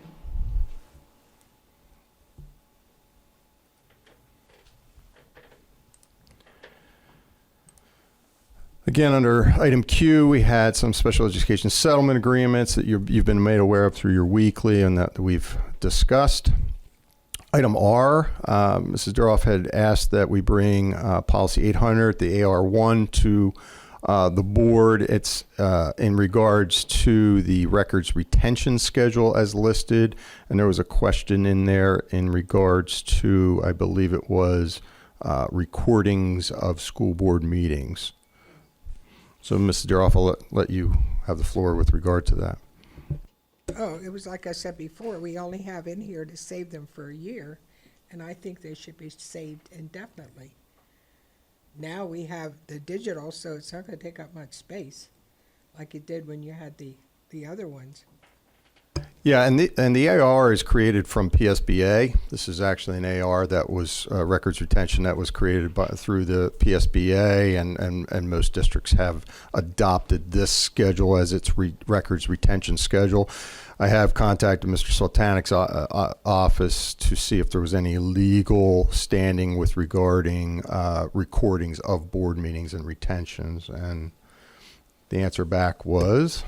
The answer back was that there is nothing specified in the law that dictates how long you can or should dictate recordings. It's really up to the governing board to make that decision. It's not statutorily protected. I mean, I feel 1 year is ridiculous. And in fact, I went back and looked at, and as you're aware, you adopted, we've adopted board docs that have captured, and we've been streaming since it appeared to me. I can find a recording back to July of 2019, which is still accessible. Right. So as a board, we're not following that policy right now, or that AR reg as it is right now. So we have 6 years of that history that's accessible. I understand, one is listed here. So it's really a discussion of the board as to what you would want to do with regard to that. I'd like to see them held indefinitely. I certainly think they should or could be held longer. I mean, I understand that we have it back to 2019, but that doesn't mean that all of a sudden they couldn't disappear tomorrow because we don't have anything stating that they need to be kept for longer. So I'd be more than happy to vote to have them indefinitely, or at least, I don't know, 5, 6 years, something, some sort of other standard.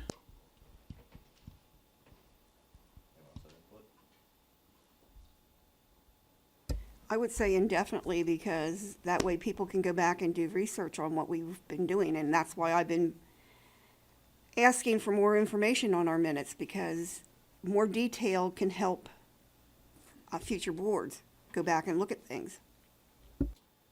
So the only thing in consideration to this is Board Docs is a web-based system. So, if the board so chooses to move away from Board Docs at some period of time, I don't know what the holding would be. That's something we'd probably need to investigate with Board Docs to find out what happens and whose ownership, it maintains if we're able to capture those in any way or transfer those over into any of our systems right now. But it's being held in a web-based system right now. That's currently the only place it lives, yes. Could you come back to the board with how much trouble it would be to keep, or to have something in the policy to keep it beyond 1 year? How it would affect the administration and? It's right now you have 6 years out there. Is there any individual issues it would give you or the administration to continue to keep it indefinitely over 5 years or whatever? I occasionally go back and reference older meetings, and mostly instead of the minutes, I go right to the video to access that myself right now. So it's purposeful for me to have it as well. So I don't see. I can ask our cabinet if they see anything that I haven't seen thus far. So I don't believe there's really an issue unless we can come up with anything else. So I'm hearing 5 years or indefinite is what I've heard. If there's a problem that we have to get rid of Board Docs, that's what you're saying, then we should worry about it then. Well, I don't want to worry about it then. I want to worry about it now with Board Docs before. Well, I want to worry about it with Board Docs as to what happens. Right. If Board Docs decides to go away, or you decide to shift away from Board Docs, what do we have left, and what can we maintain as ours? Time to get it accomplished so we don't lose you said we have it back 6 years, we only have to have it back 1 year.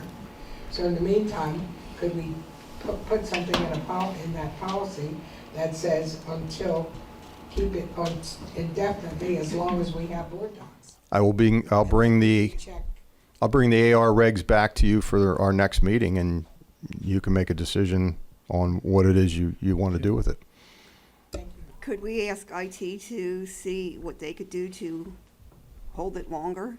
Yeah, they could back it up. I think there's where we may get into the problem and what that's going to take to maintain a lot of those types of recordings of that. So I'll check with IT as to what that means, if we're able to pull it from the system, from it and capture that, or if Board Docs were to go away at some point in time, how we could do that, and what that means for us. Because that would be Mr. Krzyzewski, right? Because he does everything with this. Well, he handles the recording of it. The actual history of it would be Mr. Fight to understand what that means within our capabilities. So, all right, I'll have some information back to you. We'll bring the AR back to you to make a decision as to what you want to do. Dr. David Heiser, just really quick, I'm thinking about YouTube in general, like, how long something is kept on the YouTube scenario as a hyperlink there, which is another thing that we need to research for the direct link to the meeting. Yeah. But doesn't YouTube also reserve the right to take?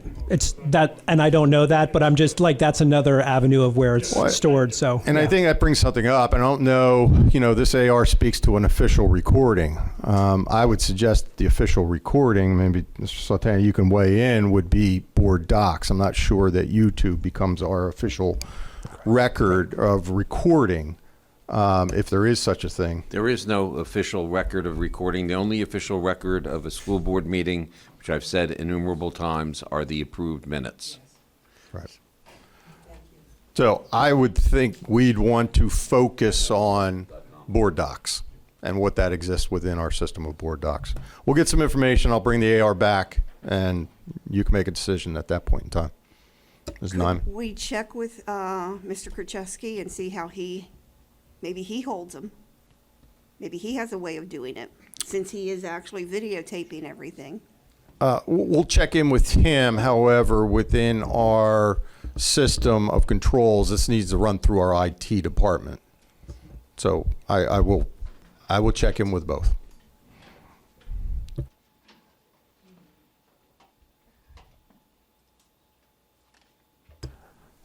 And our last item, we do have two donations for June, and one of which is a 7th grade adventurer team. This is really a kind of what you would consider a portable Gaga pit that is from the foundation that's being donated for your consideration of acceptance.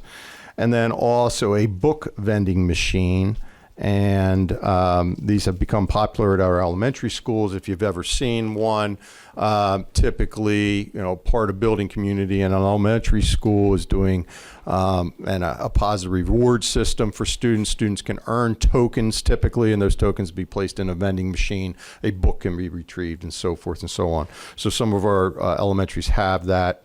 Again, this would be a donation for that particular item, and again through our education department or the foundation at Boyertown L.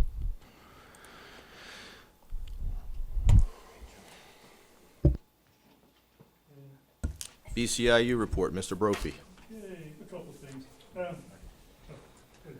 Forgot I turned it off. Okay, I was looking, they had at the VCIU, they had the STEM, the 2025 SEAL Challenge showcases. That's the Sea, Air, and Land Challenge at Berks for all different schools. It doesn't look to me like we participate in that at all. Is that something we didn't know about, or is it something we choose not to participate in? I will have to get some information. I'm unfamiliar with that, and it's first I'm hearing about it. Okay, that's fair. Yep. Just came up at the last meeting. And I had just noticed it. They weren't pushing it or anything about who was going to be there. I just noticed it's there.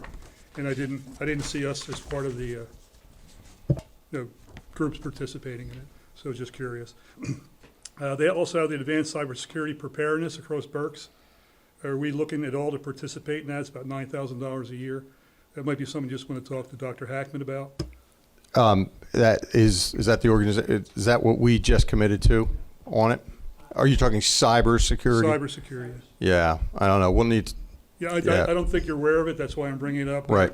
There's a bunch of different schools already, especially a lot of ones around us, Ole, Reading, or Ole Valley, Hamburg, Fleetwood, Daniel Boone. A lot of them are already in it.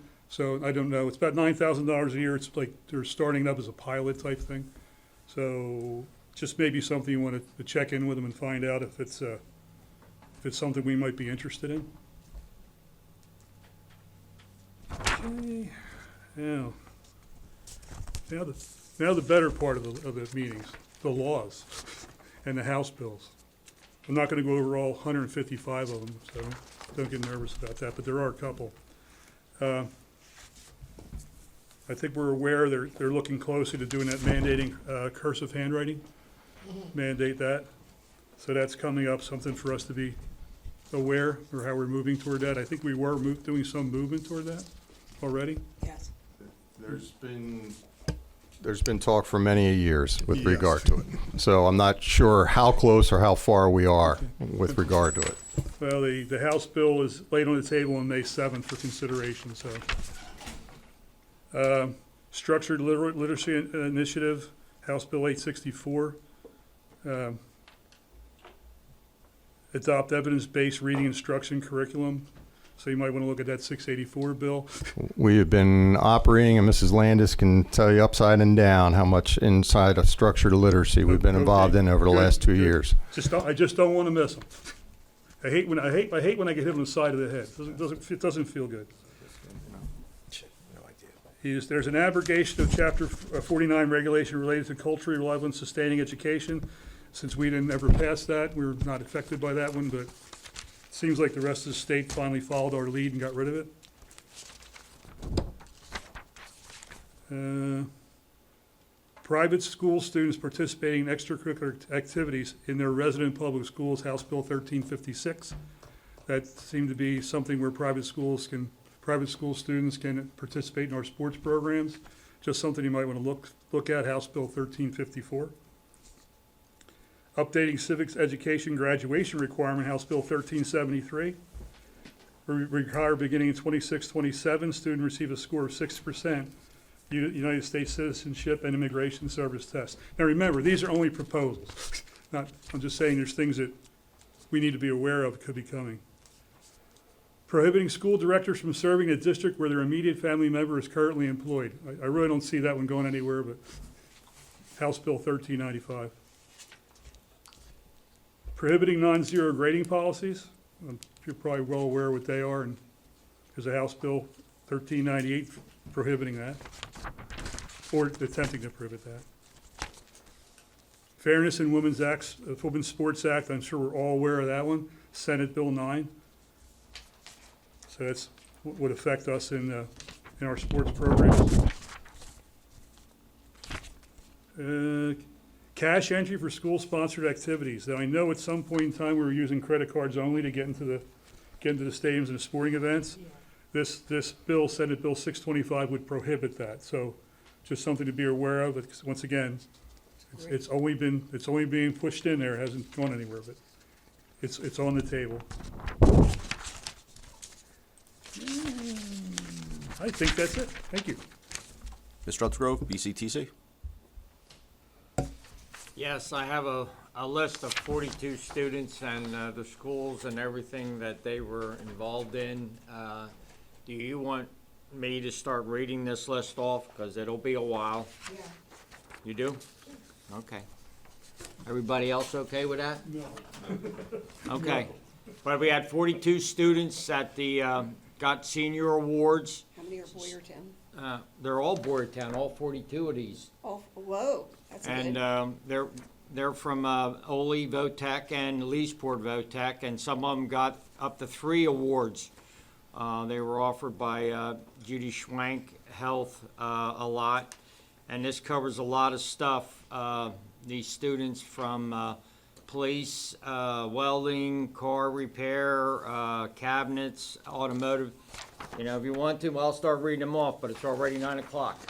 I'm a slow reader. Could we post that somewhere? So It is, yeah, it is on the website. Yeah. Yes or no? It's up to you, Mr. Upsgrove. No, it's up to you. You're the board. Class? No? Look around? No? Okay. No. That brings us to public comment period number 1. Ms. Savage, personnel.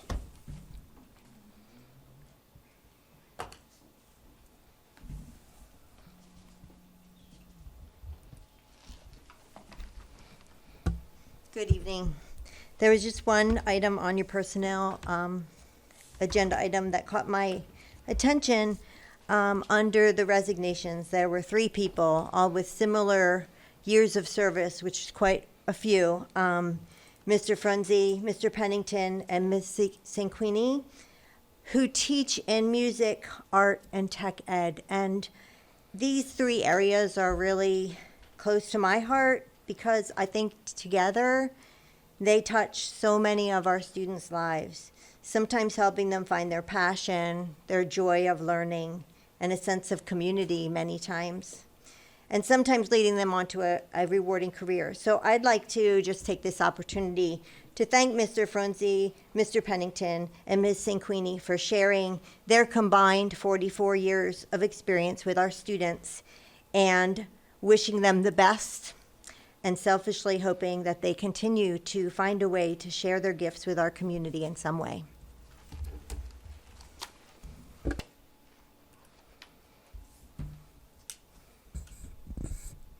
At this time, we're looking for the approval of the May 27th, 2025 Board of School Directors meeting minutes as presented. Sawada moves. Mr. For a second. Mrs. Kratz, Yes. Ms. Nyman, No, Mr. Brad Updegrove, Yes. Mr. Roger Updegrove, Yes. Mr. Zawada, Yes. Mr. Brophy, Yes. Ms. Deeroff, Yes. Mr. Panarello. Yes. Motion carries.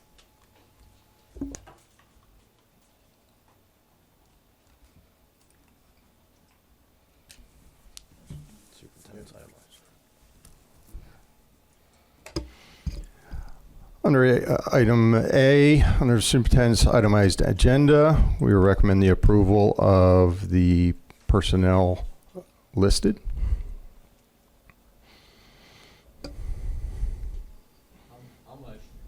I'll second.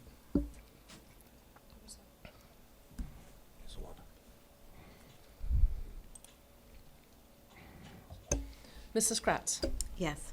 Ms. Nyman, yes, Mr. Brad Updegrove, Yes. Mr. Roger Updegrove, Yes. Mr. Zawada, Yes. Mr. Brophy, Yes. Ms. Deeroff, Yes. Mr. Panarello. Yes. Motion carries.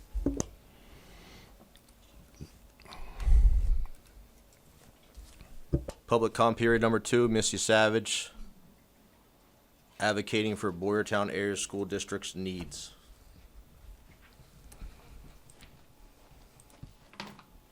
Hi again. Thank you for passing your resolution at the last meeting advocating for cyber charting funding reform.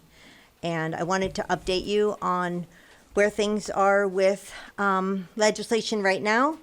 House Bill 1500 passed the House and was referred to the Senate Education Committee a few days ago on June 6th. However, our representatives Gillen, Maloney, and Shoren all voted against it, which is why your advocacy is so important. So what does it do? It establishes a statewide regular education tuition rate of $8,000 per student. If I did my math right from what Mr. Stout said, it costs us about $3,000 a student to give a child a cyber education. It also has for special education tuition the actual cost using the same 3-tier calculation that is used to fund our school districts, which is not the way it's done today, and money pours out from us to the cyber schools for special education. It limits the cyber's unassigned fund balances to 12% of their annual operating budget, which is already a requirement for you, and requires that the unassigned fund balances currently in excess of this amount be returned to the school districts that gave them that money. It ensures that districts will no longer pay for students who do not live in their districts, requiring a residency verification. It increases transparency by requiring that all public school entities share their budget and report total expenditures for paid media and sponsorship of public events. And if you'd like to see the extent of those expenditures by cybers, go to Education Voters PA, where they've been exposing cyber charter expenditures paid for through our property taxes that would never be acceptable for our district. It's increasing academic accountability by requiring that cyber charters notify families when their schools are designated as low-achieving schools. This is already a requirement for our school district. And it's enacting a moratorium on new cyber charter schools for a few years. So in summary, it's important that you contact the Senate Education Committee and encourage them to take this bill up, and contact Senator Tracy Pennicook and ask them to support House Bill 1500. Thank you very much. It's $1.5 million a year savings for you, plus more on that special education 3-tiered piece that was added. Thank you. Thank you. Board comment period. Mr. Updegrove. No comment. Ms. Nyman. I had several phone calls on this postcard that went out as to why, how many went out, and what was the cost, because it appears there's labels on them. So that means somebody had a hand put a label on unless you had mailing service do it. So yes, we can get with you the figures as to what that is. So we're trying to identify, most especially as we've talked about, as was commented here, about our cyber community and our residency issues that are part of that. So this is an investigatory process also of those return cards and understanding of those cyber students that live within our district and maybe that do not live within our district. It's also a way that we can start to connect with our community in different ways as we've been planning some of the goals of our strategic planning.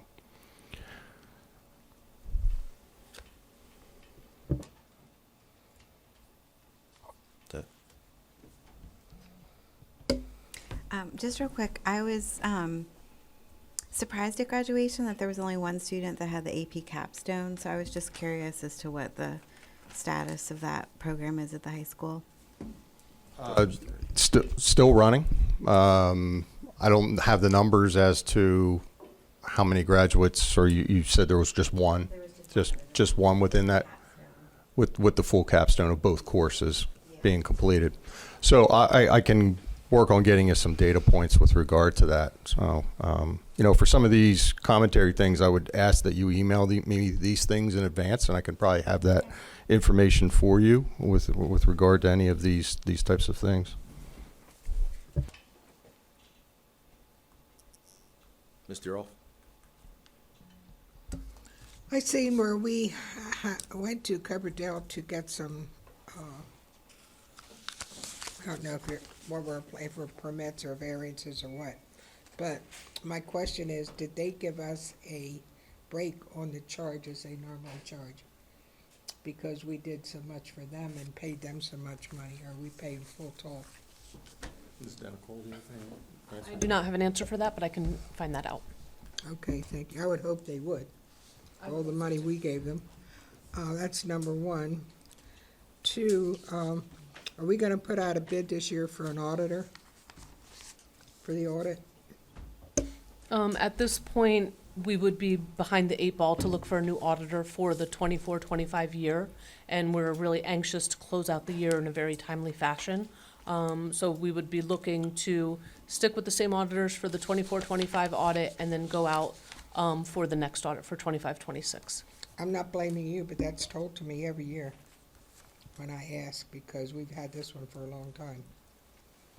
And I think we're supposed to be theoretically switching, changing, or at least putting them out. I was looking at some of the other websites for different schools, and I'd like to suggest that we have committees.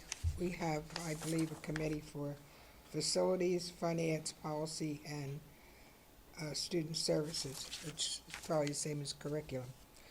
I would like to suggest that we add clubs, technology, personnel, and board governance to our list. And human relations. Other school districts have it, so there must be a need for it.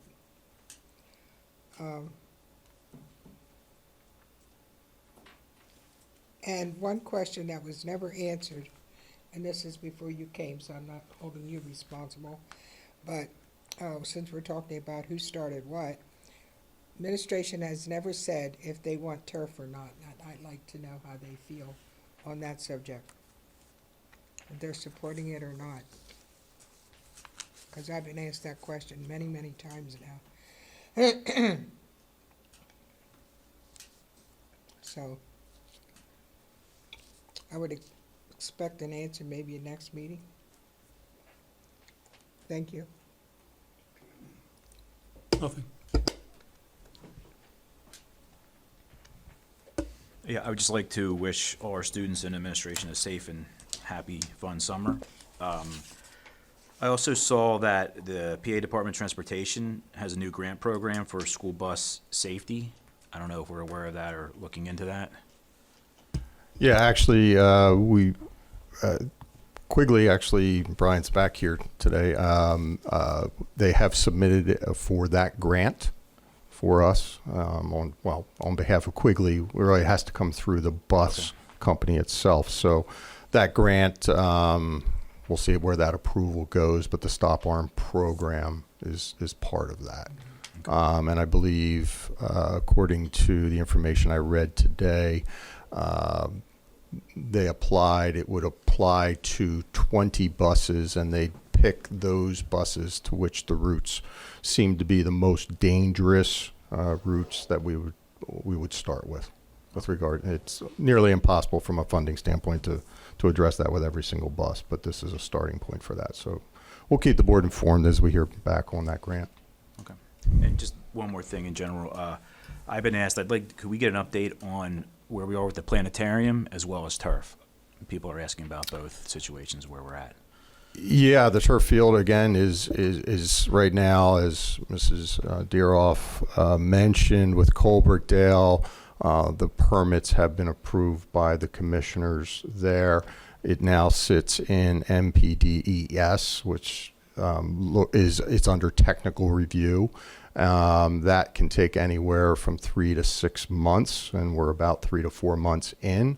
We have not heard any feedback from or on their timeline as to when they give a technical review, and the technical review is really of underground, everything related to what CHA or Dewey has developed as its plan, and they will give the technical feedback with regard to that and whether it gets approved or it has to be modified in any way, shape, or form. So that's where we are. We can't go anywhere further with regard to that at that point in time. So all those things have been submitted to them. The local approvals have been taken care of. So we're awaiting that at that point. Once an approval were to be given, the project could go out to bid. The planetarium, yes. JT Town will be coming back for another visit. She's put together our list for us of process and also equipment with many different options. So she needs to come back in there one more time. We're hoping to get her back in the next 2 weeks. And once that's done, we're then going to meet with the Educational Foundation to see what type of equipment would they be in support of in regards to that process. Most of the equipment comes in the form of computer software, the projection system. So she's given us multiple options and 1 and 2 projector lens things with regard to it. So the variance of cost is pretty significant when it comes to that. So that's the big pieces to it. And she's giving us an order of process of how we should go about and kind of the tear out and the different types of things that we need to do with regard to the tear out. We do plan to salvage the current projection system and put that on display somehow, just kind of utilizing it in some way. So we do want to save that. Most of the other things inside of that, if you notice the soffit areas up there and all the sliding 1970s projectors, all need to come out. Carpeting would come out, seating would come out, and we want some committal as to what sorts of equipment could be sponsored through our local foundation with regard to that. Did you? We need to get the carpet out. Have you submitted for any of the STEM grants that you have a listing of? No, we haven't until she gave us the types of equipment that we needed, because that stuff, we need all that technical information for that. So, we don't believe there's much in the way, there's the dome that we need to encapsulate. We know that, and paint that. But most of the other things are the computer software, and the projection system and sound. Yeah, but So- as I say, anything part of it, we have support to get the STEM, some sort of STEM grants that can be applied to that. Could be, yeah. So, And the other part is, I never checked on this, I didn't think about it, but there may be some grants as far as staffing it also as part of an educational center. I don't know yeah. that. That's something not that has to be looked typical. into. That's not typical, But, you know, but for. you don't know what's out there, so that's something we should look at. And our plan is still, this coming school year is still the build up of all the things that we need. Our plan has always been to look at having this accomplished and completed by sometime toward the end of next school year. It's staffed and, you know, a plan moving into the 26-7 year. Yeah, I don't know when those STEM grants will run out, so I didn't check the end. Yeah. If I can, if you need. Some of those that you already gave, they had run out, you know, like Yeah, January, they- February. They'll probably be renewable portions though. Well. Since you've been talking to her, do you have any idea, I know you can't tell me till you can pick equipment and all that, but do you think you're talking $1.5 million or $1 million or $2 million? Or? No, the numbers that I've seen thus far are like 250 on some of the dual projections. The Spitz, I don't think makes a single any longer. It only makes a dual, which is the local company, and that's the lens that projection system that was put in. She gave some other options of some others, so they trend in like the $200,000 to $300,000 ranges for that type of equipment. Some of it is packaged in a way that it offers you sound, lighting, lens, and some other things that you can optimize on a package deal versus separating it a la carte.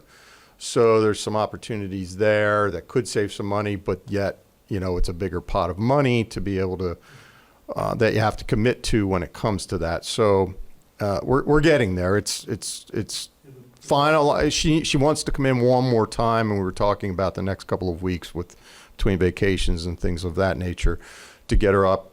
She wants to do one more walk through to look at some finalized things, but you know, it's going to be there. It's just a matter of, can we get any funding for it? How much might the board have to consider in committing to it, if any, and what other grant opportunities might be out there. So Town just did a remodel in theirs too. I'm not aware of their Yeah, plan term. The dual is probably, you're looking at the one that's programmable more, because extended life for that's much longer, and you get more years out of it. Yeah. So, although it does cost more, it would be really the more economical way to go. Yeah, I think there's three options three different companies that she's offered on her listing of her assessment of where we can go with regard to it. So we'll keep you apprised along the way. I'm not there to be able to report out on enough right now. I'm just trying to figure how much money I have to Make it all. make. No, I don't want to get greedy. So we'll get back to you when we have some more information. You good? Just want to congratulate our class that just graduated and wish everyone a happy summer, safe summer, all our students in facility. And also, I just wanted to address something with Mr. Brophy. Earlier, you had made a comment about the committees. So I don't know if you were, maybe you weren't even there that day.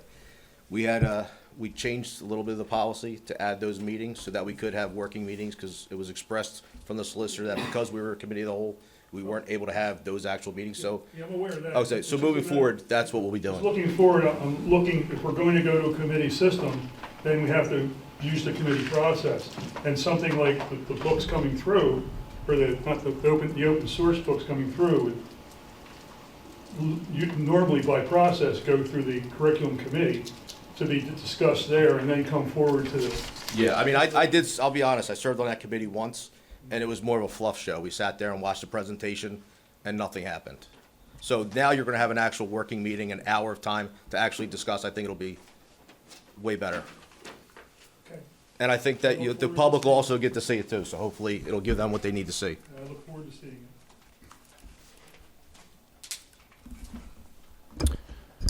We do have some upcoming meetings, both June 24th here in 2 weeks, for a legislative session.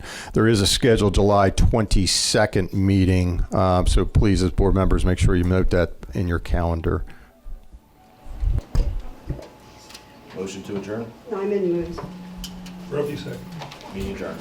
Adjourned.